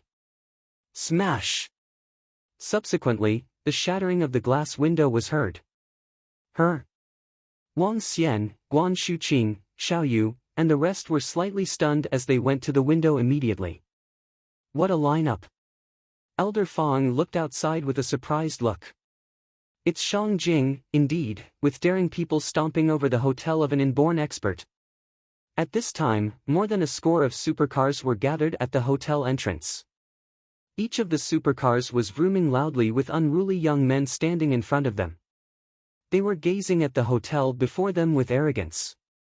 The engine sound from earlier had been from one of the supercars crashing into the hotel rampantly. Arrogance above anyone else. Zhou Qingkong, you son of a bitch. Get your ass out here. Those whores, too. A familiar conceited voice was heard, stunning Wang Xian and the rest as they exchanged gazes. Let's go down together, Wang Xian told Xiaoyu and Guan Shuqing immediately with a stern face. How dare he scold us? The girls were infuriated with that young man's cockiness and swollen head. They put down their stuff and headed downstairs. Bam! However, when they reached the lobby, a figure was sent flying to their faces. He spat out a mouthful of blood with a face as white as a sheet. Director Zhou. Guan Shuqing was aghast as she exclaimed. She hurriedly walked over and checked on him. I'm fine. As soon as Director Zhou saw Guan Shuqing arrived at the lobby, he revealed a smile on his pale-looking face. At the same time, a hint of doubt flashed in his eyes. Huh, how dare you agitate my buddy? Zhou Qingkong, are you sick of living? A disdainful and complacent voice was heard. The hotel door was knocked down entirely, with a sports car crashing into the sofa in the lobby. Yuan Fei stood beside it, and he did not feel sorry for the luxurious car that had crashed. With his chin lifted up, he stared at Zhou Qingkong disdainfully. When he noticed Wang Xian and his gang were walking out, his face turned cold with a taunting look. All the luxury sports cars had already blocked the entrance of the hotel. More than a score of cars were parked at the entrance. A young man was sitting in a limited edition sports car at the center, and he had crossed his legs with a smile as he remarked just now. Beside that young man stood a domineering middle-aged man. Obviously, he was the one who had struck just now. Apart from that middle-aged man, in every sports car sat a young man with taunting looks. They wore branded goods, drove branded cars, the typical rich second generation who had strong backings. Other than this group of affluent young men, several middle-aged men and elders were around with several inborn experts amongst them. Such a force was daunting. You guys came out. I'll make sure you kneel over here for the entire night. Yuan Fei took a look at Wang Xian and the gang with a stone-cold face. He was so conceited that, in his eyes, he had high regard for no one. He's quite something.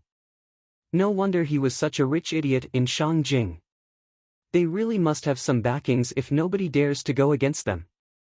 Wang Xian observed Yuan Fei and turned his attention to the rest of the young men and two inborn experts at the door. Finally, he fixed his eyes on the young man at the center who had spoken just now. His last name is Sui. Is he from Sui Huang's family? Upon recalling what that young man had said, he whispered to Xiaoyu, Lan Qingyue, and Guan Shuqing next to him. All of them froze for a moment. If that's the case, it'd be interesting. Xiaoyu exhibited a teasing look as he looked at the young man in the sports car at the center position. With a smile, he said, Hey, lad in the middle. Your nanny is here. If you're not paying your respects, then what are you waiting for? Boom! Xiaoyu's words struck all the young men in the sports car dumbfoundedly almost immediately. How dare a lass speak to Sui Ao in such a manner? Tired of living? The young man in the middle was slightly stunned as he looked at Xiaoyu, Lan Qingyue, Guan Shuqing, and Elder Fang. With a smirk drawn at the corner of his lips, he sneered. Tell me. What do you think of asking them to crawl over to lick my shoes and call me daddy? Chapter 302, Crawl on your knees here and pay respect to Great Marshal Nanny, 1. Tell me.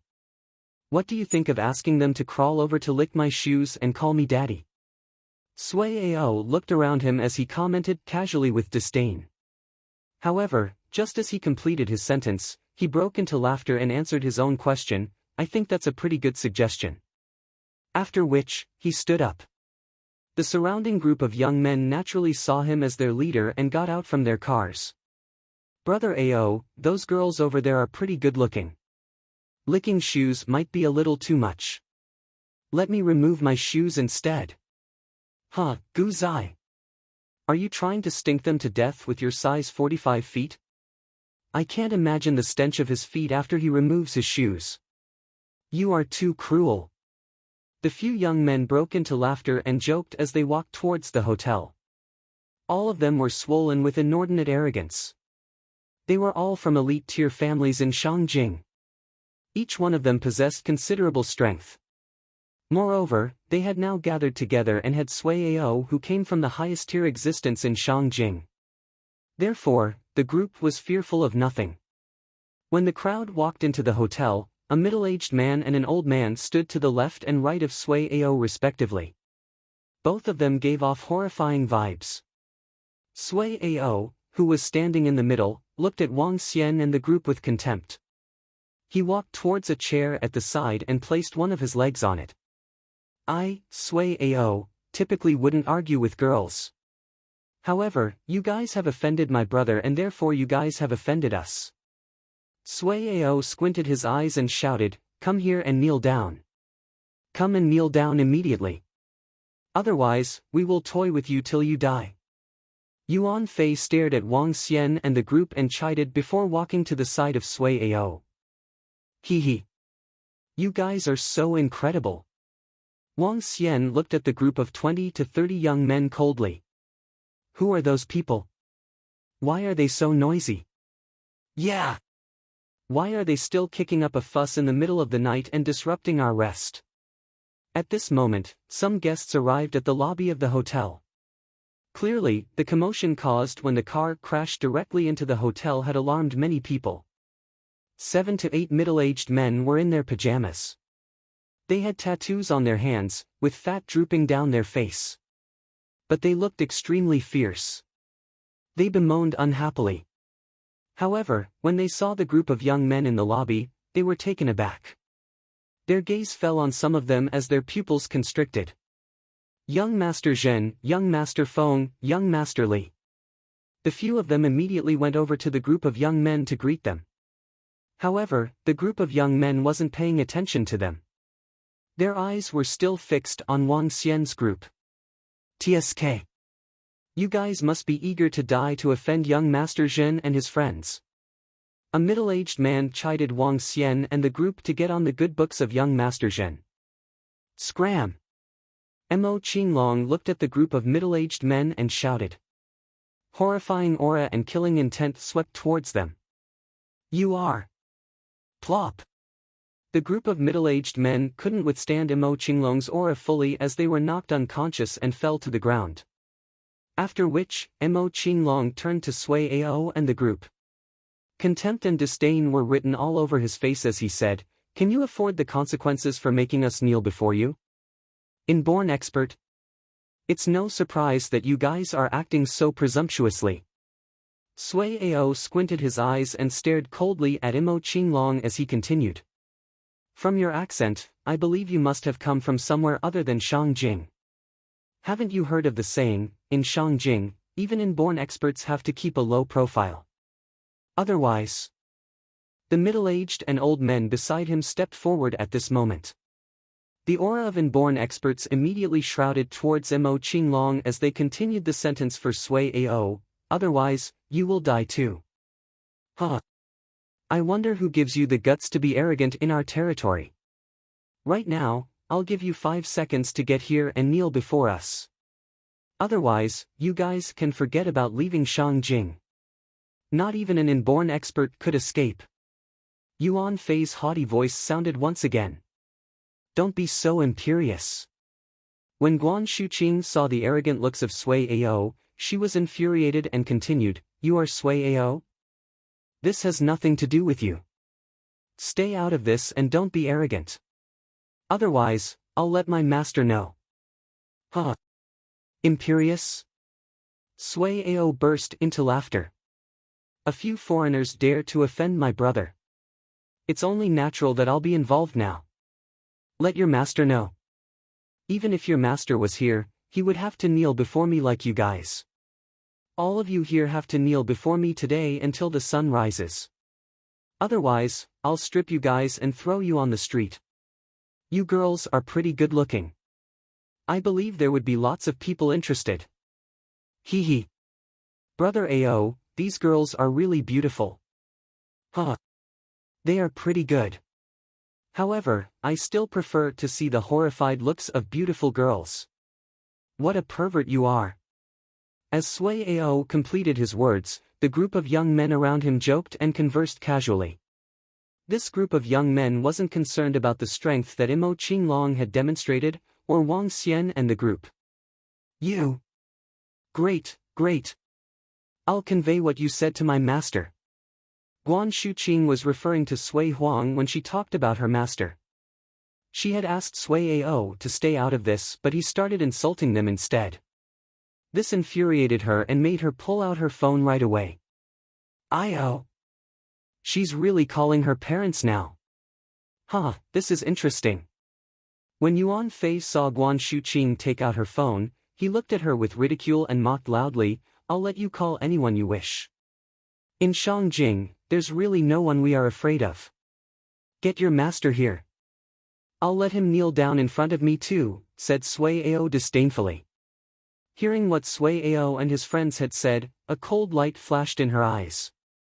Hello, master. Someone is bullying me. Guan Shuqing's voice sounded. When she called through the phone to Sui Huang, she immediately spoke bitterly. Ha! There are people who dare to bully you when brother Wang Xian is with you. Where are you? I'll send my guys over. In a Sihiyuan in Shangjing, Sui Huang sat with his legs crossed, cultivating. When he heard his disciple, he was taken aback initially. His name is Sui Ao. He brought many people with him and they surrounded us. After which, he demanded that we kneel before him and even wanted to strip us and throw us to the streets. I told him that I'd be informing you and he said he would make Master kneel in front of him if Master was here. Guan Shuqing snitched to Sui Huang as she repeated everything Sui Ao had said previously. Huh, you really called your master? In that case, tell him to get right here, kneel before us and apologize. Sui Ao heard what Guan Shuqing said over the phone and responded loudly with disdain. Chapter 303, Crawl here on your knees and pay respect to Great Martial Nanny, 2. Sui Huang, with the phone in his hands, froze, standing in the room. He was stupefied with what his disciple had told him just now. Upon hearing the haughty voice from the phone now, his expression darkened immediately. The other party wanted him to go there and kneel in front of him. On top of it, it was the descendant of the Sui family who had said it. For a moment, Sui Huang's face sank with a cold expression. Not only had his descendant bullied his new disciple, but he even wanted him to go over with his knees on the ground. This unfilial descendant may have not known the truth, but it was still disgraceful and unforgivable. Looks like some of the younger fellows of Sui family are accustomed to arrogance. Sui Huang darkened his expression. As the pillar and founder of Sui family, he fought with his life such that they could become a sacred clan and achieve their current status. Now, he was old. He could only have a few decades of lifespan left. For the future of Sui family, he had spent 20 years roaming around the country just to find a successor. He wanted to find a disciple who could take over for him and inherit his prowess. Nothing is impossible for those who try. He finally found a fantastic disciple, and he was sure that this disciple would be extraordinary. Her strength could reach his realm easily. When he turned old, his disciple could still maintain the prosperity of Sui family for another century. Yet, a lad from Sui family had dared to provoke his own elders, and even acted arrogantly in front of him. Sui Huang had a nasty and cold look. Disciple, where are you now? Someone will be there in 5 minutes. I have not been meddling with family affairs for 20 years. It looks like some people have forgotten about how their ancestors worked hard for the family. Sui Huang hung up his phone and made several calls. Get your ass to Fenghua Love Hotel now. My disciple is surrounded by a lad from Sui family. He was so arrogant that he asked me to kneel and apologize to him. You better get over and settle it for me now. A phone call was made to the current Sui family leader. The leader of Sui family, age 75, was the grandson of Sui Huang. When he heard his grandfather's exclamations, he was so frightened that he almost peed in his pants. That's right. Almost peed in his pants. His grandfather was a godlike existence to him. In his impression, his grandfather may have been a mild person, but anyone who provoked him would be as good as digging his own grave. Yes, grandfather. I'll bring my men over and check out who that is. I'll ensure Marshal Ant's safety. A film of cold sweat covered that old man's forehead instantly. As one of the 3 sacred clans leaders in Shangjing, when had he ever been so panicky before? Ensure her safety. Get it done in 5 minutes. Sui Huang hung up the phone immediately as soon as he finished. Yes, yes. Despite hearing the dial tone, the old man continued to answer and nod in fear. Subsequently, he called his siblings one by one with a darkened expression. Grandfather is angry. Check who the troublemaker is now. A phone call got all the 3rd generation of Sui family to put on their clothes and set off in a panic. They were the current headmen, running the family. If their grandfather was angry, this was serious. All the cars, one by one, drove out from Sihyuan at late hours. Sui family had a score of 3rd generation members, and the number increased when it came to the 4th and 5th generations. Currently, the Sui family had over thousands of members, blooming with offspring. You finished making your call? Interesting. Let's see who your master is. It'd be good if she was a pretty woman. No fun having an old man.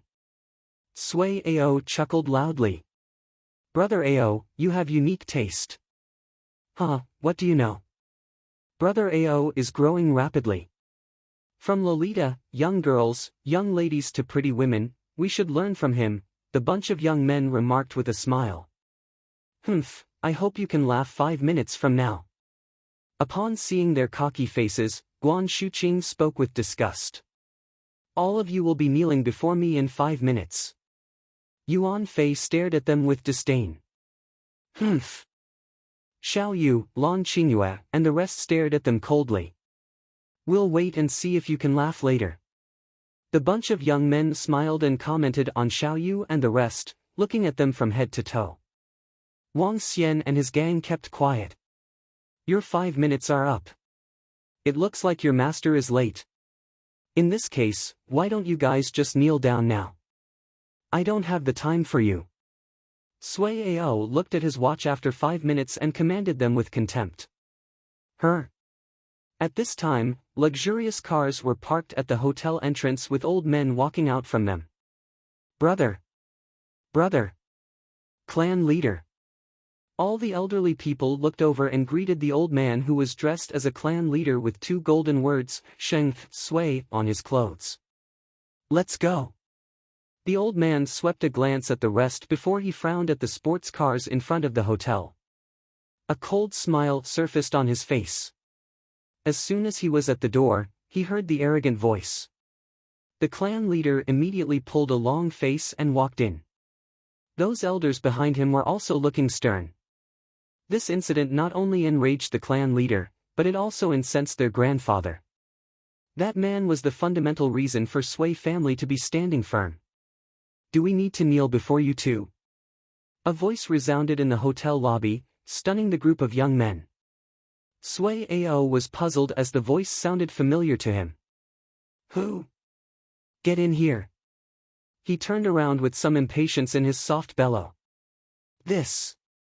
When the young man at the door turned around, his entire body stiffened up. All of them parted their lips with wide and round eyes in disbelief when they saw the group of old men arriving at the door.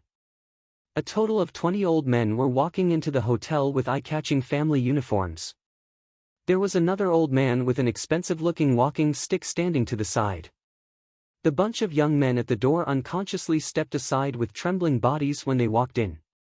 The atmosphere was so still that they could even hear their own breaths clearly. Clan leader. Sui Ao opened his eyes wide when he saw that all the 3rd-generation members of Sui family, including his grandfather, were here. All he had was a surprised look. Clan leader, grandfather, why are you guys? Asked Sui Ao fearfully as uneasiness surged. But he did not dare to think further. The clan leader cast an indifferent look on Sui Ao, the current most outstanding offspring of Sui family. He did not reply to anything as he swept his gaze across Wang Xian. Eventually, he fixed his eyes on Guan Shuqing and quickened his pace. The elders behind him sped up at the same time. Chapter 304, Crawl on your knees over and pay respect to Great Martial Nanny, 3. An old man with a walking stick walked at the back of the pack. When he walked to Sway Ao, his body shivered a little as he glowered at him. "Grandpa, what happened?" asked Sway Ao cautiously. At this moment, the experts of the Sway family of his grandpa appeared with him. "What happened?" the old man growled while trying to keep his anger in check. To the astonishment of the crowd, he waved his walking stick ruthlessly toward Sway Ao's legs. Bam! Crack crack! Without holding back at all, the walking stick swung heavily on Sway Ao's legs. Sounds of his bones snapping instantly propagated throughout the lobby. "Arg! Grandpa!" Sway Ao shrieked in pain. However, the physical pain he felt from the body wasn't what he was most concerned with right now as he looked in horror at the grandpa who had always doted on him dearly. To his surprise, the old man with the walking stick didn't even pay attention to him after hitting him and simply walked past him. The surrounding group of young men held their breath and they were terrified. The current clan leader of the Sway family and every member who held considerable influence in the clan were all here. These 20 people represented the sacred clan, Sway family. Moreover, they were the ones with speaking rights in the Sway family currently. Every single one of them had extremely large authority and influence. Sway Ao was just one of many grandsons when compared to these true big shots in the Sway family. Read more chapter on novel full. Regardless of seniority or standing, Sway Ao was nowhere close. However, the crowd was soon stunned and horrified by what was to come. The clan leader of Sway family and the third generation of Sway family walked towards the girl that made the call directly and lowered their heads respectfully. "Greetings, Marshall's senior aunt." "Greetings, Marshall's senior aunt." "Marshall's senior aunt." The clan leader of the Sway family and the third generation of the Sway family are addressing that girl as their Marshall senior aunt. Oh gosh. This. The clan leader and a member of the upper management of Sway family are calling that girl their Marshall senior aunt. She. What's her real identity? The surrounding group of young men looked on in horror and disbelief. When Sway Ao saw his grandpa and the clan leader lowering their heads in front of the girl, his body couldn't help but shiver in fear. Marshall's senior aunt. Marshall's senior aunt. Marshall's senior aunt, he was in a daze as he mumbled. Slowly, fear and horror gripped him. If that girl was the Marshall's senior aunt of his grandpa, wouldn't that make her the disciple that his great-great-grandfather was taking in? Oh gosh! His great-great-grandfather was an immortal-like existence in Sway family and the true soul pillar of the Sway family. That phone call from before. At the thought of this, his body started shivering violently. He didn't dare to think about the consequences. It's over. At this point, Guan Shuqing was once again embarrassed by the group of old people addressing her as their Marshall senior aunt. The age differences between them were too huge. Guys! Get up now. You don't have to be so courteous. It's our fault that Marshall's senior aunt had to suffer such grievances in Shangjing. The clan leader of the Sway family continued deferentially. The disciple of their grandfather was deserving of them acting deferentially towards her. The old men with the walking stick turned around, glared coldly at Sway Ao and demanded, "Crawl here on your knees and pay respect to Great Marshal Nanny." Yes. When Sway Ao heard his grandpa's voice, he immediately crawled over. His forehead was covered in cold sweat. "Great Marshal Nanny, this is all my fault. I failed to recognize you. It's my fault. Please give me another chance." Sway Ao had completely lost his pride and arrogance as he kneeled there, apologizing constantly. The group of young men behind him was paralyzed with fear. Yuan Fei felt his whole body go numb as he lost all control of it and collapsed onto the floor. After which, he quickly went on his knees. I was wrong. When the group saw Yuan Fei go down on his knees, they also kneeled down in horror. Sway Ao was the leader of this group. Now that even Sui Ao had to kneel down, they could only do the same in front of the Sui family. TSK. Guan Shuqing sneered at Sui Ao, who was horrified and lost. You were still so arrogant a while ago. Why are you acting like a wimp now? Marshall's senior aunt, Grandpa instructed us to handle this matter. We will definitely give you a satisfactory answer. Seeing that Guan Shuqing was clearly still displeased, the clan leader of Sui family spoke immediately. In that case, I leave this to you. Thank you for rushing here at this hour. Seeing the group of old men being so respectful to her, Guan Shuqing spoke gently, as she would feel bad if she continued to be demanding. It's all right, it's all right. Marshall's senior aunt, do you want to return with us to have a good rest? The clan leader of the Sui family asked, revealing a smile. No, thank you. I'll just stay here for the night. I'll see you guys tomorrow. All right. In that case, we shall not disturb Marshall's senior aunt, said the clan leader of the Sui family. After which, he looked to the group of old men that had come with him. Grandpa is dissatisfied with the current state of Sui family. Aren't some of our disciples from Sui family getting too arrogant outside? It's time to teach them a lesson. Perhaps some of these juniors have forgotten about the sweat and tears our grandfathers and fathers shed to give us what we have today. It's time we do something. As Sui Ao heard what the few old men said, his face turned as white as a sheet. Clan disciple Sui Ao has offended his senior and broken the rules of the clan. Your identity as a core disciple of the clan will be taken away, and so will the benefits bestowed upon you. You shall now be deployed to manage the company. The clan leader of the Sui family gave his orders immediately. Upon hearing this, Sui Ao felt desolated. With all his rights as a disciple of Sui family taken away from him, he could only be an ordinary member of the Sui family and would have to work for the family. His future might end up even worse than ordinary Sui family's disciples. All the young men around him were shocked and horrified. Sui Ao was the most gifted in the current generation of the Sui family. He was also ranked 10th on the Outstanding Young Heroes chart. Yet, everything would be taken away from him, as he would be shifted from the core of the family to the fringe businesses. It would likely be difficult for him to make a comeback even if he made it to the inborn realm. Or rather, without the resources provided to him by the Sui family, how could he possibly reach the inborn realm? His magnificent life could now be declared as completely finished. Guan Shuqing looked plainly at Sui Ao. After bidding goodbye to the group of old men from the Sui family, she followed Wang Xian and the group back to their rooms.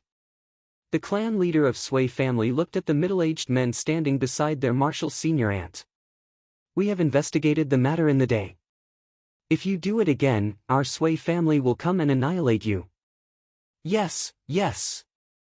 Thank you. Thank you, clan leader Sui. When Zhou Qingkong heard clan leader Sui, he was thrilled. His meager life had finally been kept. His gaze fell on the desolated Sui Ao as he couldn't help but sigh. You must be too eager to die. As a junior in the Sui family, you stood up for others and humiliated the disciple of your great-great-grandfather. If this isn't courting your own death, what else is?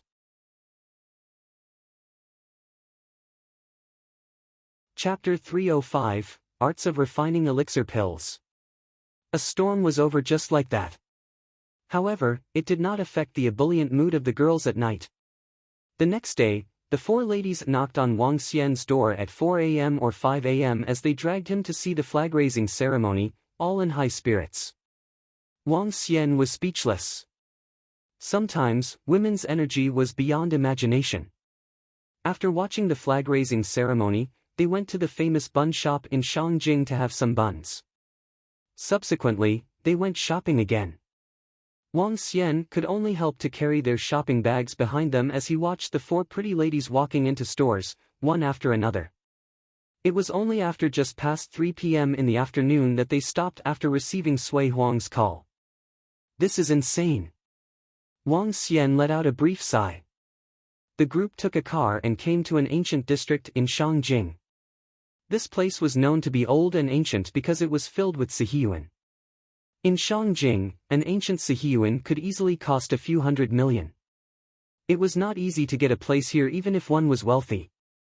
However, there was a mountain known as Xingshui Mountain just right behind the Sihiyuan. Many people did not know why it was named Xingshui Mountain. Only those who knew called it Sui Family, Sacred Mountain. There were 3 sacred mountains in Shangjing, which represented 3 powerful sacred clans in Shangjing. When Wang Xian and the rest drove a car to somewhere near, someone from the Sui family sacred clan would guide them around. Read more chapter on novel full. Great Nanny, please follow me, said a middle-aged man to Guan Shuqing respectfully as he led the way ahead into Xingshui Mountain. Okay. Guan Shuqing nodded as she looked around with curiosity. They were surrounded by Sihiyuan. Most of them were connected, and the doors were not closed within. Groups of well-dressed Sui family members were either dressing up or exchanging conversations. Most of them were talking about Sui family's Laozu accepting a disciple. 2. They were in awe of it when they were talking about it. From there, one could tell Sui Huang's status in Sui family.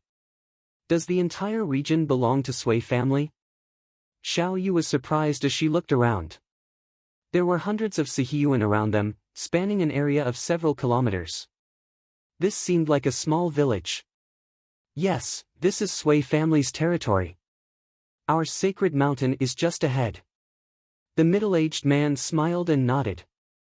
He was a little proud, as this was the strength of Sui family. Impressive. Xiao Yu, Lan Qingyue, and the rest were slightly stupefied. Just these Sihiyuan of Sui family were worth close to $100 billion. Besides, not everyone could get Sihiyuan even if they had the money. The gang followed the middle-aged man into the mountain. The entire Xingshui Mountain was landscaped. The peak stood at about 40 to 50 meters tall, which was not very high. A cave was found at the center of the mountain. A domineering flame seemed to be coming out from that cave. There were quite a number of houses on the mountain that resembled ancient buildings. Laozu is staying in this room. You may go in. The middle-aged man pointed to a house. Sure. Guan Shuqing nodded, and the group walked into the room. Master. Come in. Sui Huang's voice was heard. After Wang Xian entered the room, they saw him sitting in a chair, reading a book in his hand. My disciple. Sui Huang put down his book and smiled. He was wearing the uniform of Sui family, with no hair out of place. Every move that he made exuded the superior vibe of an expert. He looked very different from how he had looked back in Rivertown. Master. Upon seeing Sui Huang, Guan Shuqing walked to him and beamed, Master, you became more good-looking. Well, I was even more handsome when I was young. Many girls in Shangjing carried a torch for me. Sui Huang chuckled as he stroked Guan Shuqing's head. Xiao Qing is also a pretty girl. You need to change into Sui family's uniform later in the disciple acceptance ceremony tonight. I already got them ready for you. Since there's nothing much going on now, go and change your clothes now. Yes, Master. Take Xiao Qing in to change her clothes. Sui Huang instructed a servant in the house. Yes, old master. The old servant nodded and looked at Guan Shuqing. Miss, please follow me. Okay. Guan Shuqing nodded. Let's follow them and check it out. The 3 ladies went to join in the fun, leaving the rest behind. Old Sui, your Sui family is quite impressive. Wang Xian sat down at the side bluntly and began to sip his tea. Haha, of course. After all, this is the sacred clan, which I founded. Sui Huang was very proud as he praised himself shamelessly. Wang Xian quirked his lips and did not answer him. Ever since they had towed the plane together yesterday, both of them were less awkward, and their relationship was closer than before. Besides, Sui Huang may have been old, but he acted like a child. Hence, he was someone easy to get along with. Wang Xian had a rather good impression of Sui Huang. I can tell that you have quite a number of good things in this sacred mountain.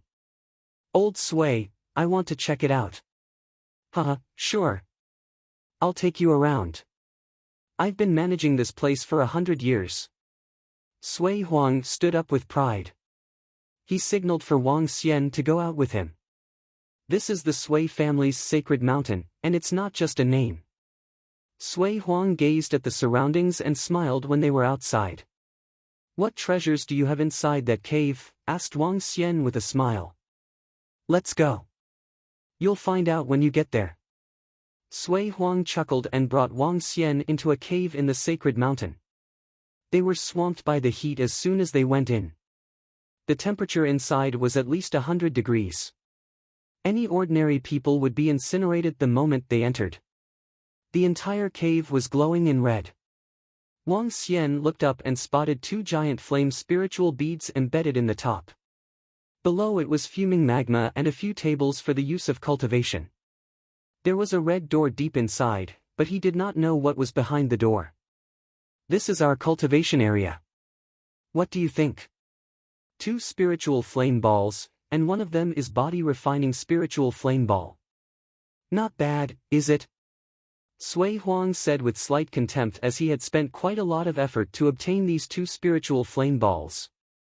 Not bad. Wang Xian did not rebuke him this time.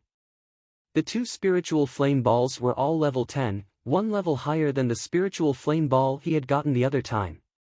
Never underestimate the difference between levels. It marks a significant difference between inborn or non-inborn. Let's go. I'll show you my alchemy room. Sui Huang was beaming as he walked inside and opened a door. More than 330 square meters of space popped out in front of them. In the middle of the room was an alchemy furnace. Chapter 306, Kai Lu Fad. Triangular Alchemy Furnace. Below the alchemy furnace was tumbling lava. The entire alchemy furnace was green and looked like it was from a long time ago. Despite being within a cave of a scorching hot volcano, Wang Xian didn't feel the heat at all. This is my triangular green alchemy furnace. I found it from an ancient ruin. As for the arts of refining elixir pills, I got it from the same place. This is also the root of my ascension. Sui Huang smiled and looked at Wang Xian. I don't know how a demon like you can reach this horrifying realm at such a young age. You probably have your own chance encounter. Hee hee. Wang Xian smiled and nodded his head. Subsequently, he turned and looked at the alchemy furnace inquisitively. I had not expected the alchemy recorded in history to really exist. I wonder if I could concoct elixir pills that grant a person eternal life. Elixir pills that grant eternal life? Huh. That might be possible. Records of emperors in history searching for all kinds of elixir pills to extend their lives weren't just myths. They truly existed, Sui Huang said in a definitive tone. When it came to refining elixir pills, he maintained a confident and reverent attitude. Is it really that incredible? Could it be that there were real immortals on Earth in the past? Wang Xian was surprised and asked as his eyes beamed. Perhaps. However, there might not have been. Sui Huang sank into deep thought and couldn't give a definitive answer this time. Based on some records, there were definitely more experts in the past than current times. As for the existence of immortals recorded in mythology, I can't be sure. Wang Xian nodded his head slightly. The world is too mysterious. Based on mythology, there were ghosts and demons that roamed the world and immortals that flew in the air. However, these claims couldn't be verified. As to whether there were real immortals, no one could be sure. It was especially so for ancient martial artists. After all, their arts of cultivations had all originated from the past. The path of refining elixir pills is vast and deep. If you can become a powerful alchemist, you will gain huge benefits too. As for the value of elixir pills, they are typically valued 10 times more than spiritual medicine of the same level, explained Sui Huang. Really? Wang Xian was taken aback as he asked in shock. Read more chapter on novel full. Definitely.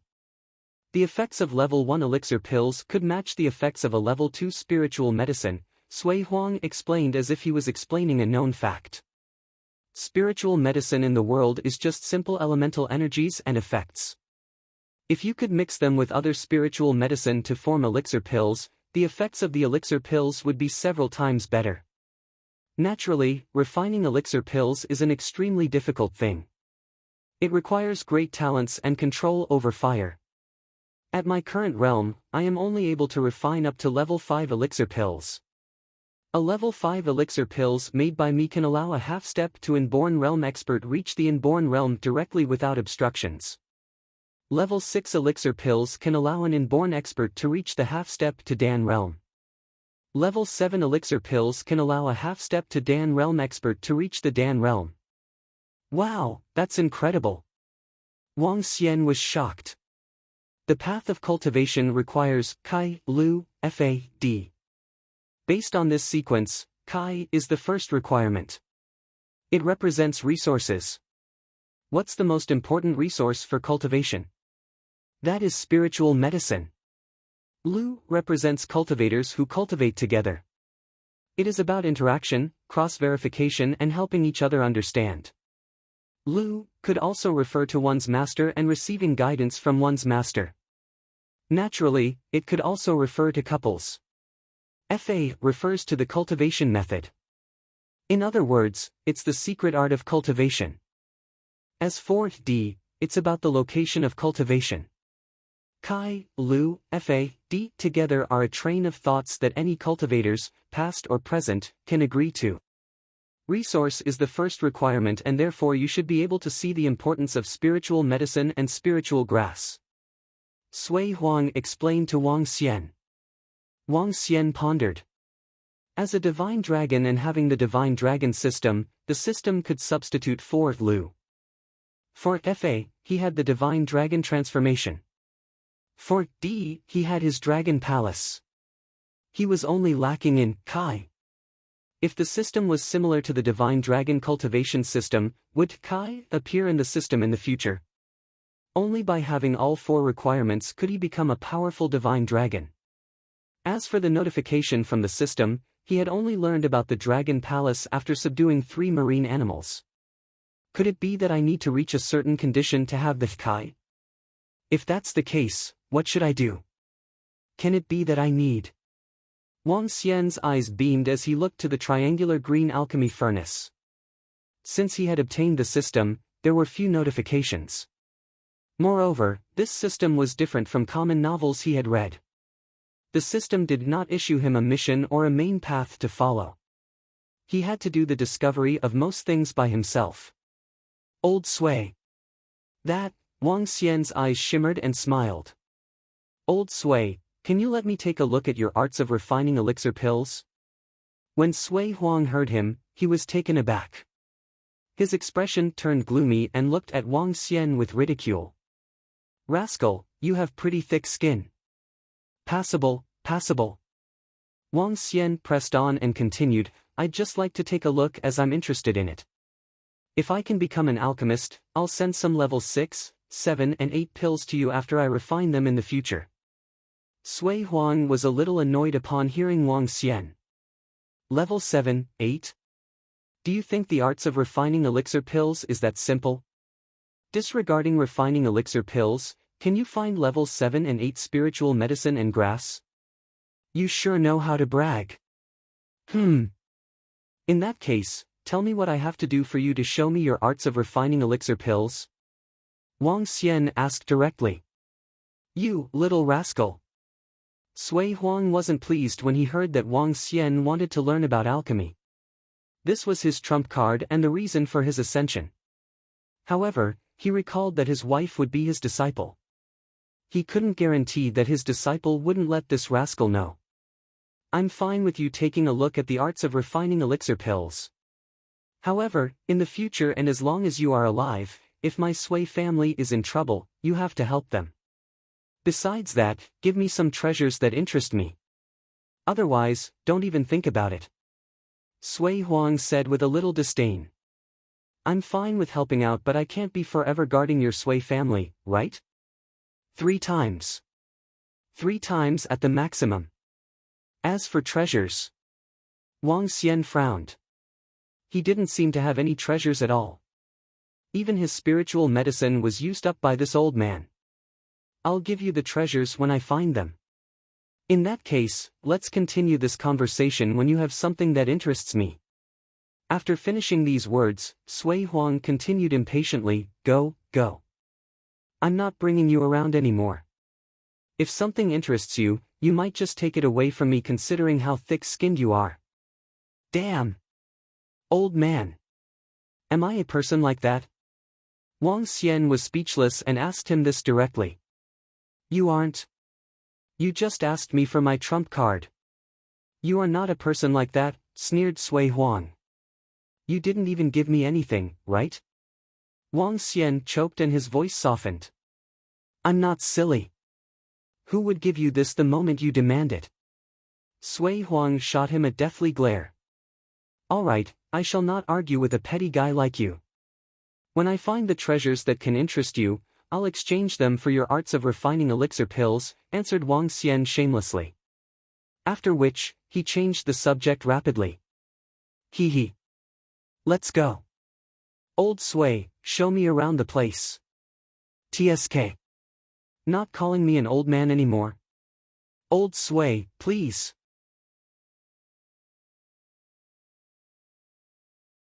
Chapter 307, Getting Something with Nothing, 1. Sui Huang really lives up to his name. A sacred clan, indeed. Impressive. Wang Xian saw Sui family's spiritual medicine garden in a cave and praised Sui Huang. The space before them was filled with various spiritual medicine, and most of them came with fire attribution. All of the spiritual grass was glistering, and all of it ranged from level 3 to level 5. Right in the middle was level 6 spiritual grass. All the different varieties added up to a few hundred tufts of spiritual grass in total with an inestimable value. Humph, stop your bootlicking. Even if you do so, I'll not hand over my arts of refining elixir pills to you. Sui Huang snorted with eyes full of haughtiness. He remembered that this lad had exploded domineering oppression to compete with him when they first met.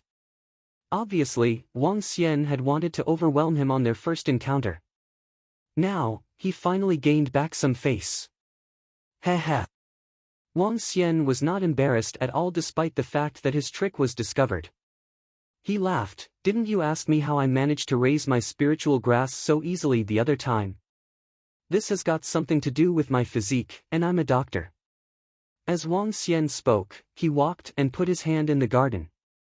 Read more chapter on novel full. All the spiritual grass was glowing with faint luster as it absorbed the immense azure dragon energy injected into the garden. Who? Wang Xian pretended to be tired as he wiped the film of sweat he purged from his forehead. Then, he smiled at old Sui. How is it? Look at the spiritual medicine garden. Don't you think their vitality has increased? That's true. Old Sui was taken aback as he looked at the spiritual medicine garden. The spiritual grass grew livelier after Wang Xian placed his hand in the garden. Even those that were dying came back to life completely. You're welcome. Wang Xian smiled and waved his hands. Old Sui's face turned black as soon as he heard him. Who wants to thank you? All right, it's almost time. Tonight's disciple acceptance ceremony will begin soon, said old Sui to Wang Xian. Okay, I'll observe from the side and see how you guys hold the ceremony, Wang Xian said with a beaming face as he followed behind. Laozu. Great-grandfather.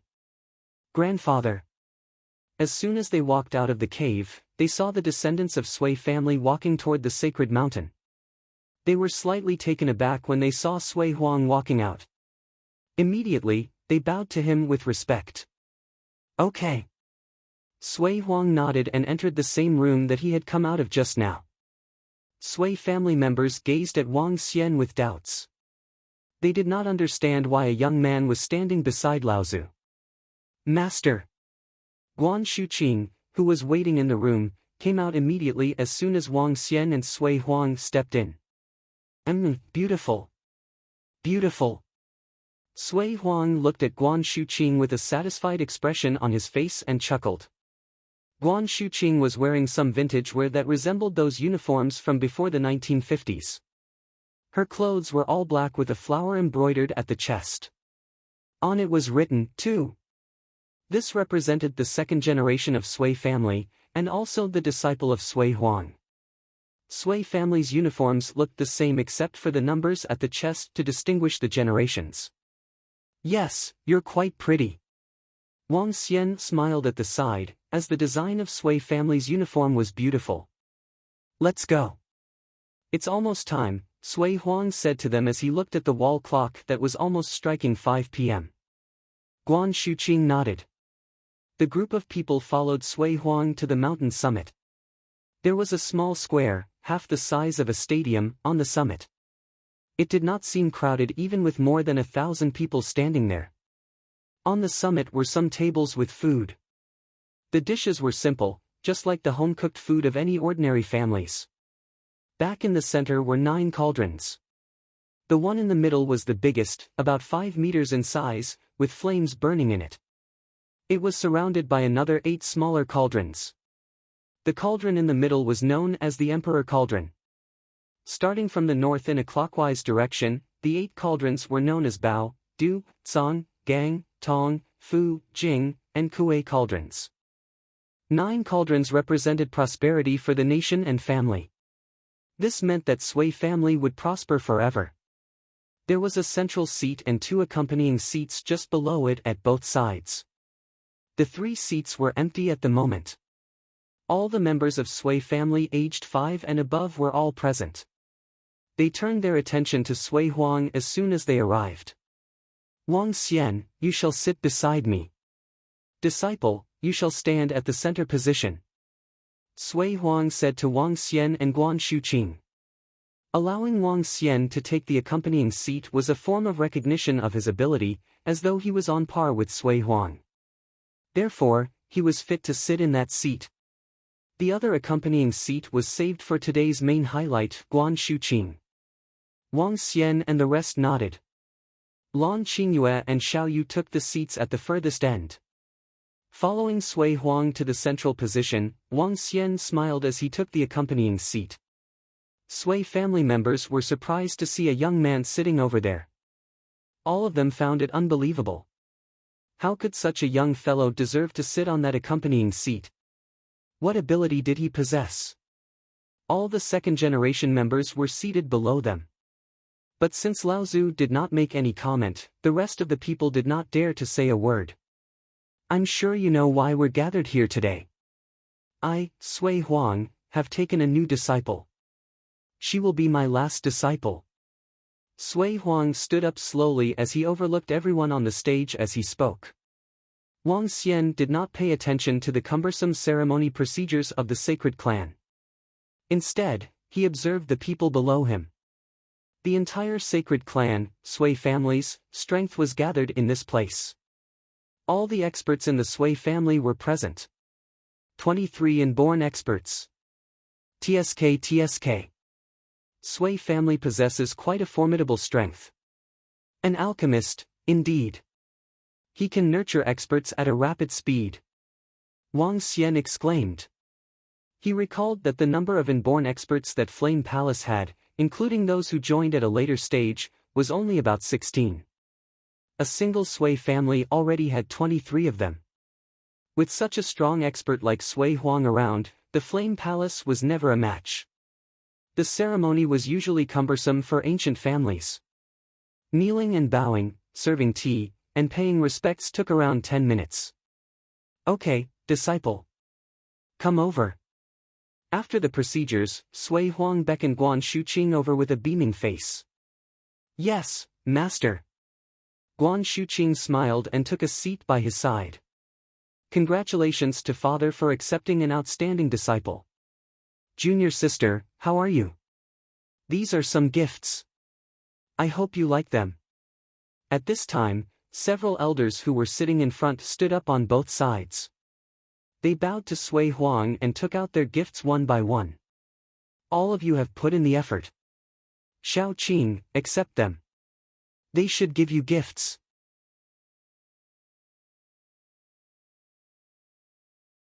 Chapter 308, Getting Something with Nothing, 2. Yes, Master. Guan Shuqing nodded her head. After which, she walked over and said, "Thank you, Marshall's senior brothers, for your gifts." "Hee, you are welcome. We will be one family in the future. If there's anything we can help you with, feel free to let us know." Several 90-plus-year-old elders replied with smiles.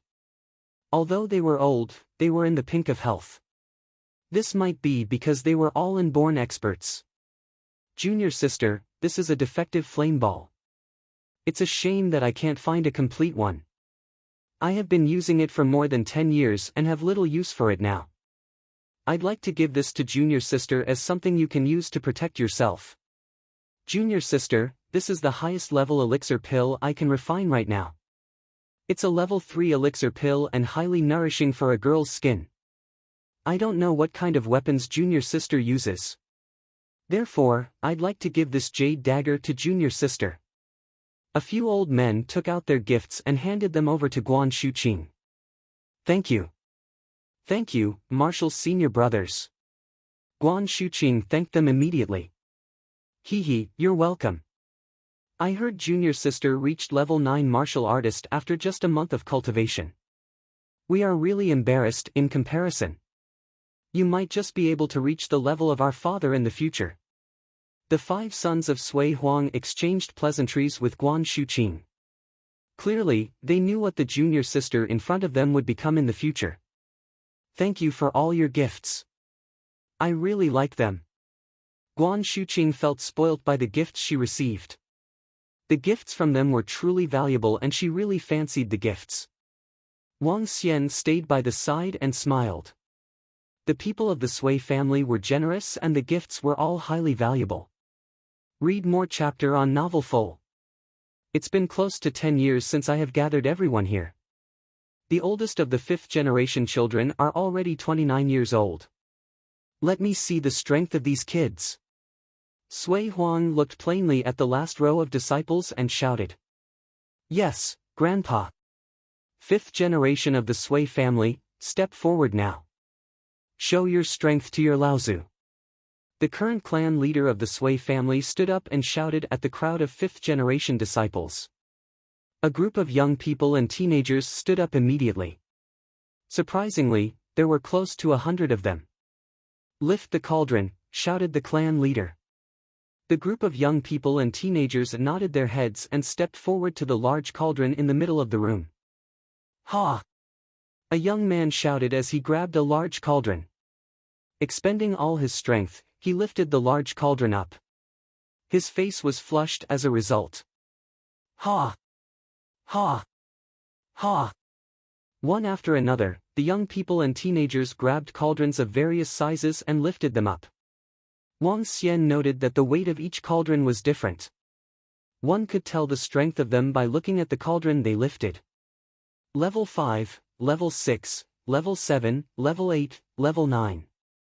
Wang Xian looked across inquisitively. Other than a young man who had managed to lift the Level 9 cauldron, the rest were all weaker than this level. It's pretty impressive for a 25, 26-year-old young man to lift a Level 9 cauldron. However, for a Saint-class force, that's not really acceptable, Wang Xian thought to himself. At this moment, Sui Huang, who was sitting in the middle, was clearly not very pleased. As the surrounding people noticed the displeasure on Sui Huang's face, they also started feeling a little fearful. The most outstanding disciple in this generation was Sui Ao and we spent lots of resources on him. He has even reached the half-step to inborn realm. It's a shame that he courted his own demise. Seeing the displeasure on Sui Huang, the other members of the Sui family whispered softly among themselves. To be only at this level when they are in such a good environment and enjoying such great resources, it seems like this generation couldn't match the previous ones at all.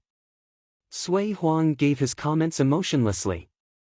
Saying that this generation couldn't match previous generations was harsh but factual. "Grandpa, this is my failure. It's all my fault." The current clan leader of Sui family immediately went on his knees and asked Sui Huang for forgiveness. Cold sweat covered his face. Please calm down, father, the group of old men immediately stood up and said. You guys must be getting more and more complacent and must have lost the drive from before. The most outstanding disciple actually gathered a group and behaved like a group of thugs against my disciple in the middle of the night. Who's the one that gives them the right to be so imperious? Sui Huang said plainly. All the other members of the Sui family felt their hearts skip a beat. The current generation of the Sui family was disappointing him. If their Laozu was angry, the whole Sui family would be shivering in fear. No one in the field even dared to breathe loudly, for fear of drawing the rage of their Laozu. Sui Huang's current aura. He. Wang Xian showed a mouth of teeth as he smiled. He looked at the group of 100 people standing in the middle of the field. Suddenly, a thought struck him and he revealed a smile. Sui Huang, your Sui family has gotten worse by the generation.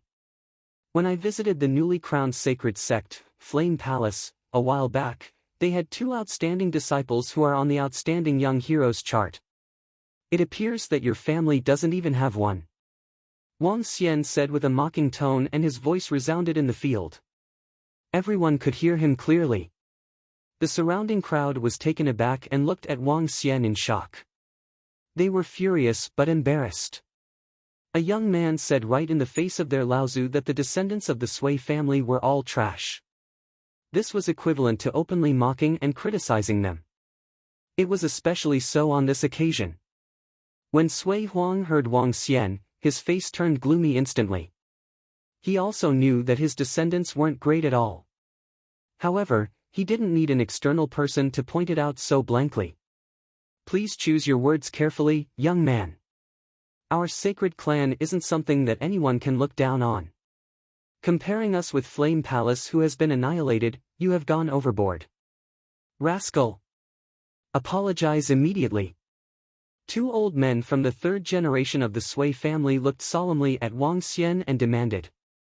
Saying this in the face of the entire Sui family infuriated the members of Sui family, even though Wang Xian was sitting next to Sui Huang. He. The mentality of you guys isn't right. You should be ashamed instead of angry over what I've said. Perhaps you guys have lost yourself under the halo of the sacred clan. Wang Xian sat on the elevated platform and spoke to them in a tone as though he was educating them. Looking at how Wang Xian was behaving, all the other members of the Sui family felt embarrassed. Sui Huang, who was beside Wang Xian, also pulled a long face. What rights do you have to criticize us? What kind of strength do you have? A young man from the Sui family stood up and shouted angrily. That's right. What rights do you have? Another young man stood up and questioned Wang Xian bitterly. If it wasn't for Wang Xian being close to their Laozu, the inborn experts of the Sui family might have struck and annihilated him. Just 4 people? That's too few. Come. It's not that I'm looking down on you guys. All the 4th and 5th generation disciples stepped forward. I'll show you what qualifications I have to say that. Wang Xian's lips curved into a smile. Shaking one of his legs while sipping on tea, he looked down on all of them as he spoke. His behavior was like suggesting everyone here was just trash in his eyes. His arrogant words and brazen expression immediately aroused the anger and fury of all members of the Sui family.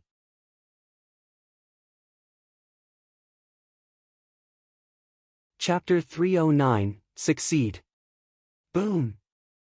You're tired of living. How dare you insult Sui family? As soon as Wang Xian finished his sentence, hundreds of disciples of all ages and generations stood up and glowered at Wang Xian. Lad, watch how you're talking. Who are you to speak to us like this? Apologize now or else. An outstanding middle-aged inborn expert stared at Wang Xian coldly as he spoke. Hundreds of Sui family's disciples exploded with immense heat as they gathered like a furnace trying to melt Wang Xian away. Just 2 inborn experts? Wang Xian shook his head slowly and took a sip of tea before he placed it on the table. Roar! A soft dragon bellow came from Wang Xian's mouth. Subsequently, he spat out a dragon ball. Roar! Once the Dragon Ball came into sight, it turned into Fire Divine Dragon immediately. The 7-meter-long Divine Dragon dived towards the 4th and 5th generation of Sui family's disciples rapidly. Imposing demeanor and domineering oppression struck fear into all the people around the area. What? A 2nd-generation old man from Sui family was aghast as soon as he saw the domineering oppression exploded from the Fire Divine Dragon. He quickly stood up and faced the Fire Divine Dragon. Her. Wang Xian frowned slightly as he looked at the old man. Sit down. As Wang Xian shouted softly, the old man, who was about to stand up, grimaced. His body was trembling violently. He turned his head with disbelief as he gazed at Wang Xian with astonishment. The rest of Sui Huang's sons who were around were also shocked as they looked at Wang Xian. A soft bellow and the imposing demeanor that was exuded was able to trap their leader. They were dumbfounded by the domineering strength. They swallowed saliva in disbelief. Could it be? They looked at Wang Xian in horror, and then back at their father again. At this point, Sui Huang was knitting his eyebrows at Wang Xian. He could not make sense of what Wang Xian was doing. But Sui Huang did not make any comment as he, too, realized that the Sui family members had such a good life that they had forgotten to stay vigilant. Roar! Just then, the Fire Divine Dragon arrived above the 4th and 5th generations of Sui family in the field.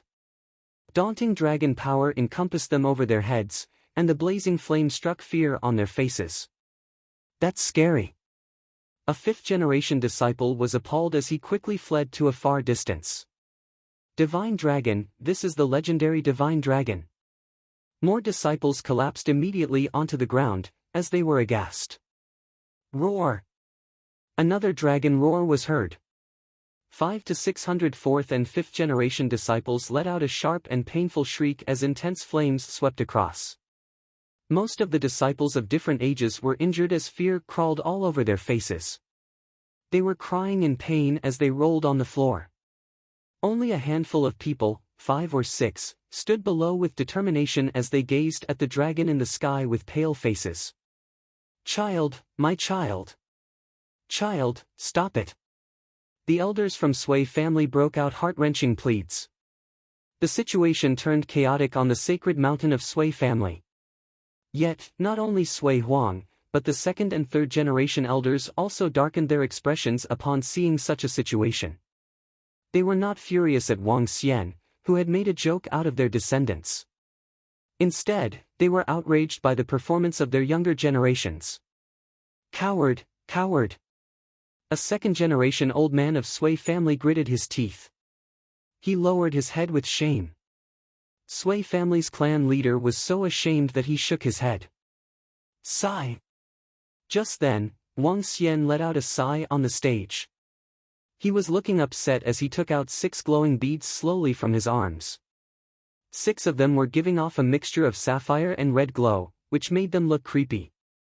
Sui Huang was astonished as he stared at the 6 beads in Wang Xian's hand. Old Sui, these are 6 meridians clearing beads, which I obtained, almost at the expense of my life. Wang Xian pretended to be distressed as he spoke. With a swift movement, he appeared in the center of Sacred Mountain. Only 6 people were standing in the square at this time, with 2 middle-aged men, young men, and juveniles each. Roar! The divine dragon above them let out a roar and enveloped them with 6 individual flames. They were the body-refining flame from body-refining spiritual flame balls. Painful looks were left on the 6 faces as the flames were injected into their bodies. The 6 beads that were glowing in a mixture of sapphire and red colors in Wang Xian's palm went directly into their mouths. Bam, bam, bam. Wang Xian walked to a middle-aged man and jerked his arm. He injected a gust of dragon energy into the middle-aged man and unblocked his last conception vessel and governing vessel. Boom! An immense inborn power came from him. Subsequently, Wang Xian swung his arm and came to another middle-aged man and repeat his actions. Boom! Another inborn oppression was felt. At this time, those Sui family members who had been screaming in pain on the floor, or had been distressed over the scene, were stupefied. All of them watched in shock at what had just happened. This. Two middle-aged half-step to inborn experts had stepped up to inborn realm. At this time, Wang Xian did not stop. He came to the remaining young men and juveniles and repeated what he had just did. My meridians have all been unblocked. An excited voice came from a young girl who was the only female standing in the field. She looked to be at most 19. She was trembling with joy as she sensed the changes in her body. Mine too. I have made a breakthrough to half-step to inborn. Another young man was exclaiming excitedly at the top of his lungs too. All 8 extraordinary meridians have been unblocked. Made it directly to half-step to inborn. All the people around were stunned by the 6 persons as they looked shocked on their faces. Everyone slowly turned their attention to that young man who had a casual smile as if nothing in the world bothered him. Wang Xian smiled as he swung his arm. A gust of azure dragon seeped into the bodies that were lying around on the floor, whose injuries recovered swiftly. In a move, Wang Xian leaped to his seat, picked up the teacup on the side, and took a sip. We recovered from our injuries. Yes, that's true. What amazing medical skills. Those people who picked themselves up from the ground were shocked as they observed their bodies. Suddenly, a young man muttered, "We seem to have missed an opportunity." All of them were stunned as they quickly spun around and looked at the 6 people. Only they had persisted up to the very end. Now, their 8 extraordinary meridians were all unblocked. This was the opportunity, a big opportunity. Thank you, young master, for your kindness. Thank you, young master, for your kindness.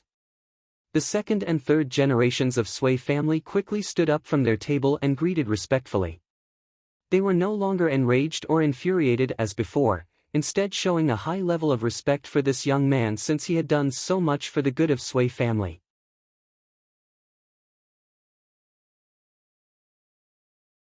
Chapter 310, Spiritual Island on the Sea. Thank you, young master, for your kindness. Beside the cauldron, the 6 disciples of Sui family, whose 8 extraordinary meridians had been cleared by Wang Xian, kneeled on the floor respectfully and expressed their gratitude. Around them, after seeing their seniors had stood up to thank Wang Xian, the other members knew that they had to do the same. Therefore, they stood up one after another and said loudly, "Thank you, young master, for your kindness." Wang Xian, who was sitting beside Sui Huang, waved his hand plainly. Following which, he turned to Sui Huang and said, "Old Sui, those are meridian-clearing beads that I went through great lengths and dangers to get." All right. I know what you are after, rascal." Sui Huang gave him a glare before continuing, "Follow me back after this. I'll let you take a look at the arts of refining elixir pills." "Thank you, old Sui." Wang Xian smiled, as he'd gotten something he wanted without giving up anything. Nope. He did give up something. Other than putting up a show, he exhausted some dragon energy. Hee. Wang Xian was thrilled. By showing kindness to the Sui family in this manner, Sui Huang wouldn't be stingy considering his personality. After all, he had increased the numbers of inborn experts in Sui family by 6. This wasn't a small gift. Alright, I believe you guys have seen the problem today. I don't wish to see this again. Sui Huang instructed the members of the Sui family. The performance of the 4th and 5th generation of the Sui family was really terrible. This had infuriated Sui Huang. However, the gift Wang Xian took out was indeed able to make up for some of these weaknesses. This was also the reason why Sui Huang agreed directly to allow Wang Xian to take a look at the arts of refining elixir pills. Who's the young man with our Laozu? He's really incredible. The ball he spat out from his mouth could actually turn into a divine dragon that even inborn experts couldn't withstand.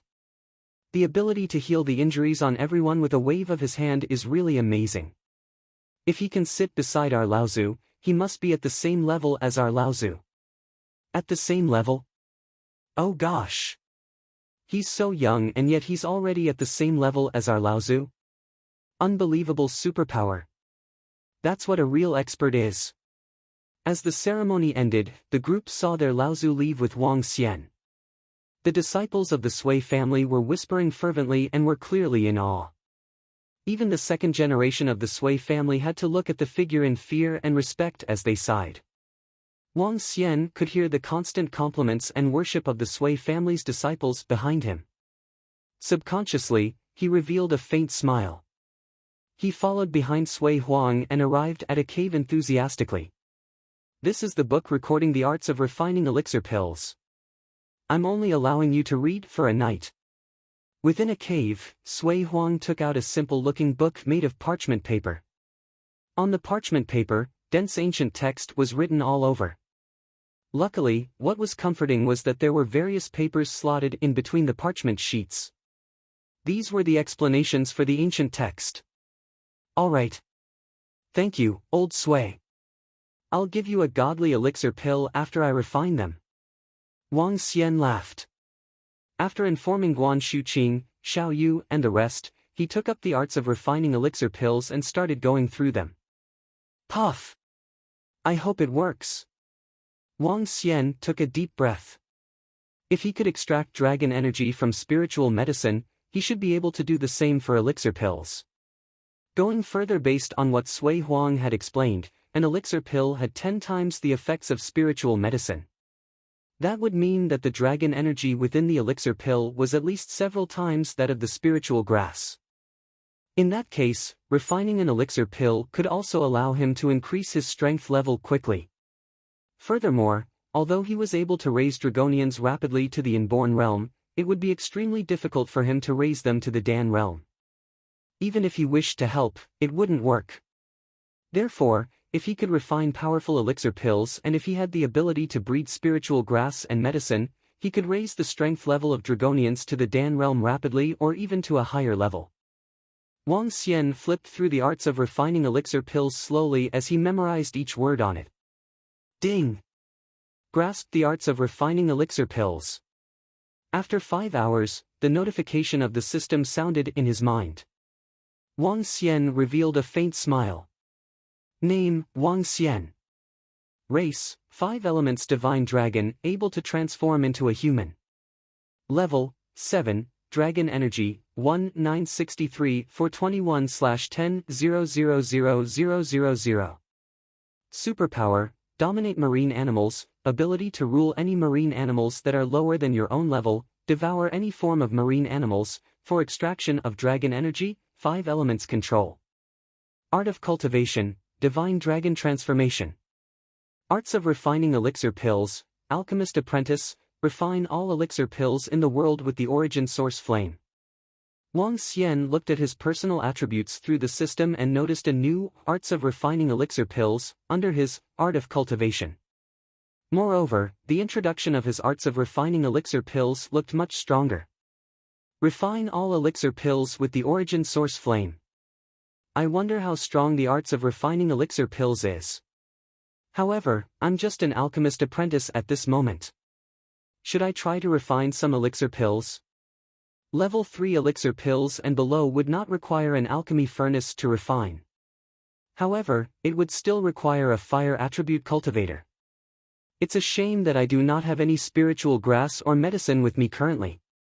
I'll find time to give this a try after I get back. Wang Xian thought to himself. The entire arts of refining elixir pills was written on 30 to 40 pages of parchment paper. Other than the first few pages which introduced the method of refining elixir pills, the rest were all elixir pill recipes. An elixir pill recipe was very important to an alchemist. Without an elixir pill recipe, it would be extremely difficult for one to refine elixir pills by self-discovery. Wang Xian looked through it for the entire night. Along the way, he visualized the process. Finally, he had completely memorized all the contents on the parchment paper. Brother Wang Xian, how are you doing? The next morning, Sui Huang smiled radiantly as he walked into the cave and asked Wang Xian. Understood and digested completely. A Grandmaster Alchemist is about to surface in this world. Wang Xian smiled and answered Sui Huang in a joking manner. Oh, is that so? It seems like Brother Wang Xian's arts of refining elixir pills will be surpassing all that comes before you, and you will soon rule the world with it. Sui Huang replied with a little sarcasm. He he. Wang Xian smiled and handed the parchment book back to Sui Huang. We will be returning back home today. Old Sui, do you want to go back with us? I'll return tomorrow.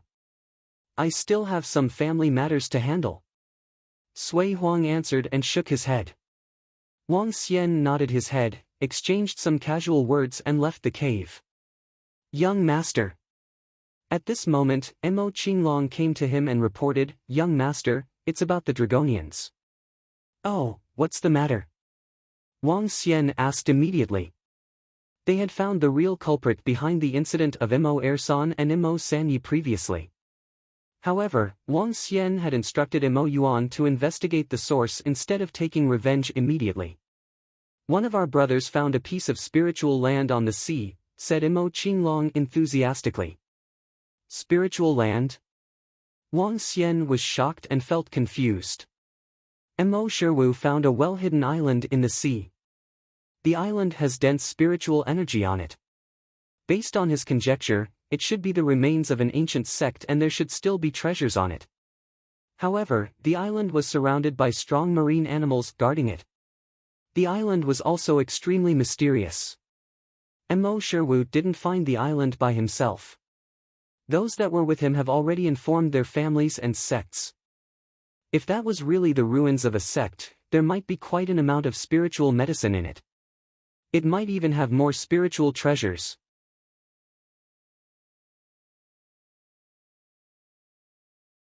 Chapter 311, Patrolling Yiksha, 1.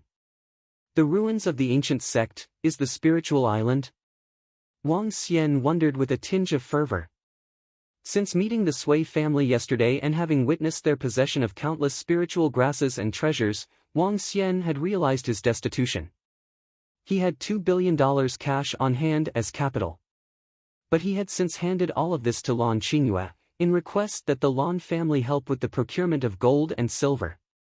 The construction of the Dragon Palace was 40% complete. Based on estimates, he predicted that the palace would be completed within 2 more months. Aside from these $2 billion, he possessed no treasures otherwise. He also paled in comparison to the Sui family when it came to forces and manpower. Currently, the Sui family had more than 20 inborn experts.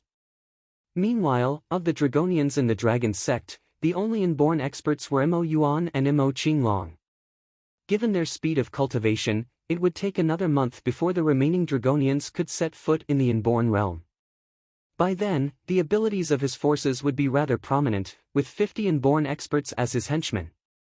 The Dragon Palace will need upgrading after its completion. Which means the consumption of resources will be even greater.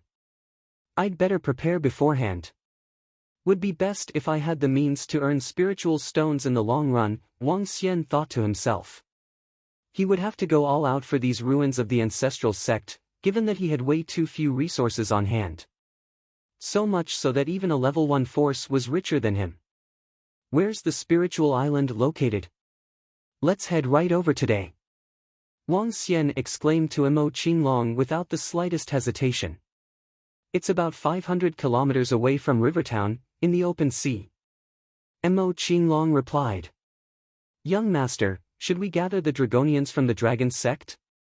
Dragonians? That's not necessary. Wang Xian shook his head. Since the henchmen from the Dragon Palace are always standing by in combat mode, there was no need for the Dragonians when it came to ocean battles. Moreover, based on their current combat abilities, the Dragon Palace would, in fact, be far superior to the Dragon sect. Bring Mo Yuan along. The 3 of us shall rush over from Rivertown, Wang Xian said to Mo Qinglong. Yes, young master. Mo Qinglong nodded in response. Wang Xian came to the Sihiyuan and found Guan Shuqing, Lan Qingyue, Xiao Yu, and Elder Fang. He proceeded to inform them about the plan. Returning so soon? I'd planned to have fun for another 2 days. Xiao Yu whined. Here's the deal. Isn't winter break arriving around the corner? When it does, I'll take you out for some fun." Wang Xian pacified with a smile. Thereafter, he purchased flight tickets, and together, everyone made their way to Rivertown the same afternoon. At mid-afternoon, Wang Xian and the group arrived at the villa.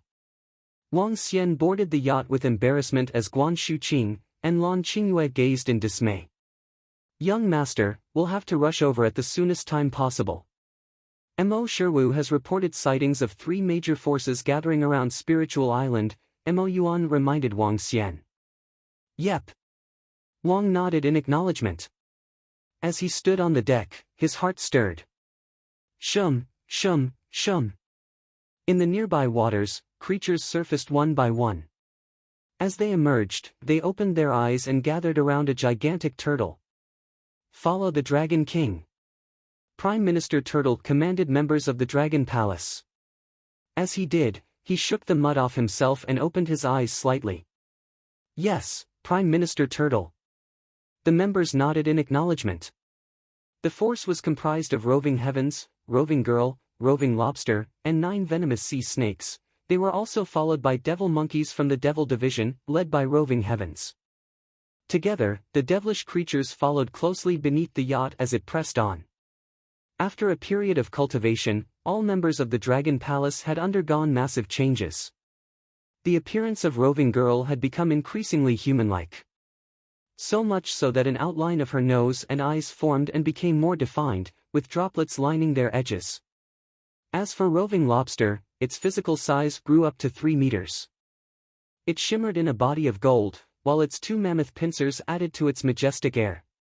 Being the first 2 under Wang Xian's wing, the combat abilities of both Roving Girl and Roving Lobster had reached level 10. These 2 aside, the ones with the next most changes were the devil monkeys. Right now, scales had grown on the bodies of nearly 800 of them as they glowed in the flames of the devil dragon, while their claws and teeth sharpened by the day. Other than Roving Heavens, whose combat powers had reached level 11, 3 of the 800 devil monkeys had also hit level 10. The majority of the rest had also reached between level 8 and level 9.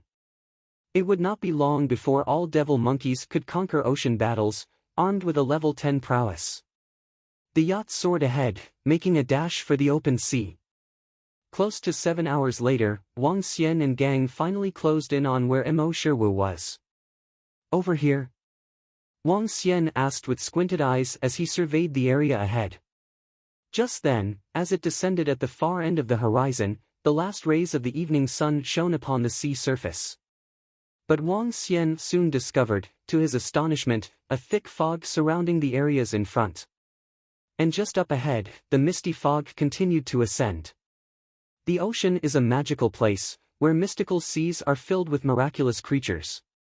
Wang Xian recalled reading a book. It introduced the oceans as vast seas which held secrets far exceeding man's imagination. For one, there was the most renowned Bermuda Triangle with its magnetic field. The fields were so unique, they resulted in aircraft malfunctions and the sinking of ships. In addition, there was also the continent which had disappeared in history. The various mysteries which were yet to be unveiled. "It's right ahead. Mo Shiwu is on a yacht over there," Mo Qinglong exclaimed as he pointed to a location on the left. Wang Xian gazed over. Up ahead, more than 20 yachts had docked in the seas, along with 2 huge fishing vessels. On the deck stood many martial artists, each staring at the fog ahead. Vaguely, an island appeared amidst the misty fog. Yet none of the ships around had dared to make a dash for the island, as if out of fear of something. As the yacht approached, the arrival of the group drew immediate attention from the nearby crowd. "Ha!" Some on board the other ships frowned as they looked over. "It's my seniors," Mo Shiwu said to the rest of the crowd. He was on another yacht with more than a dozen on board. "Are these the people you've gathered? We've made a pact. Everyone must go all out in order to make it inside. Otherwise, you are not qualified to enter the spiritual island," a young man said bluntly to Mo Shiwu. "That's for sure. All based on merit." Mo Shiwu chirped as a smile lifted his face gently. In one move, he hopped onto the yacht which ferried Wang Xian and gang. "Humph. Just those few. I'm afraid they're going to perish in the sea, the young man said indifferently while he looked at Imo Sherwu from behind. To which, another young man swept his gaze across the yacht which had just arrived. He then looked back at his ship, where the yacht flag bearing a Thunderbolt logo flew high. Imo Sherwu's a formidable one. His seniors are likely inborn experts, not to be reckoned with. But, regarding this spiritual island, the Lei family is bent on making it ours, he continued. Huh. It remains to be seen who will be the final one to make it inside. A group of young men sneered at the side. As Imo Sherwu leaped onto the yacht, he knelt down immediately to pay respects to Wang Xian. Dragon King, he greeted. How are things going right now? Wang Xian smiled in response and asked as he glanced at the fog ahead. Just then, a strange creature began to emerge briefly. With an elongated fishtail, it bore a grim face. It had a long front claw that resembled a two-pronged fork, measuring about 3 meters long. A petrifying yet bizarre sea creature, perhaps?